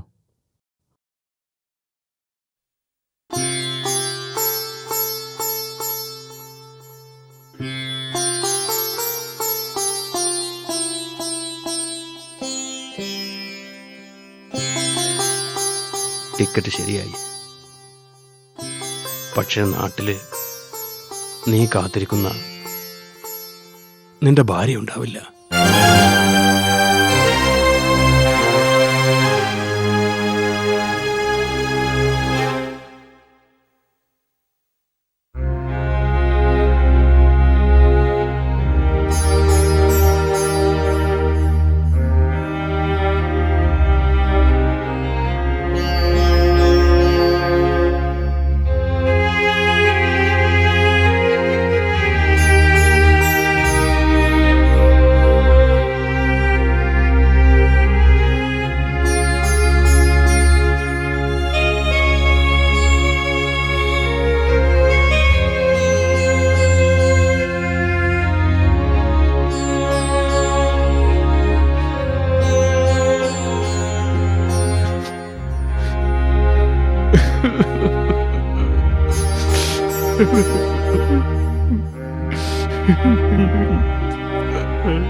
കാറ്റെടുത്തു മാഞ്ഞു പോയൻ കാൽപ്പാടുകൾ, കാറ്റെടുത്തു തേഞ്ഞു പോയൻ പാദമുദ്രകൾ, കമ്പിയറ്റ വീണ പോലൻ പ്രാണഗീതികൾ, കണ്ണിയറ്റ മാല പോലൻ ജീവരാഗങ്ങൾ, കാറ്റെടുത്തു മാഞ്ഞു പോയൻ കാൽപ്പാടുകൾ, കാറ്റെടുത്തു തേഞ്ഞു പോയൻ പാദമുദ്രകൾ.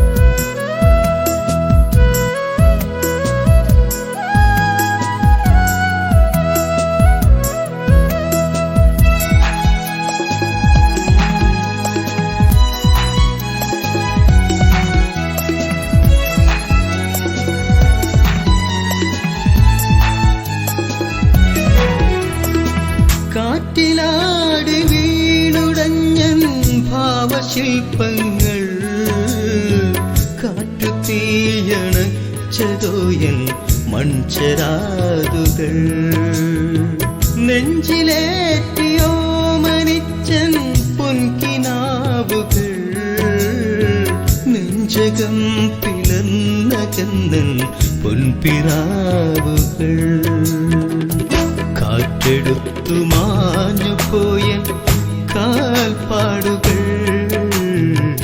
കാറ്റെടുത്തു തേഞ്ഞു പോയൻ പാദമുദ്രകൾ.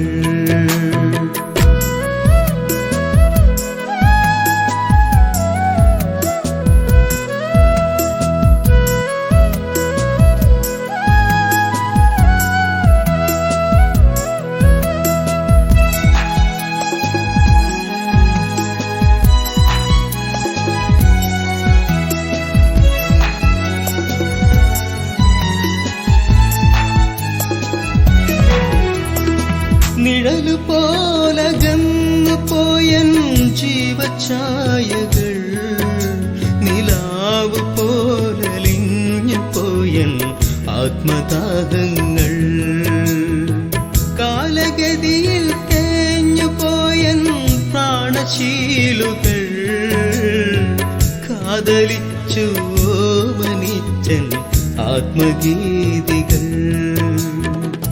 കാറ്റെടുത്തു മാഞ്ഞു പോയൻ കാൽപ്പാടുകൾ കാറ്റെടുത്തു തേഞ്ഞു പോയൻ പാദമുദ്രകൾ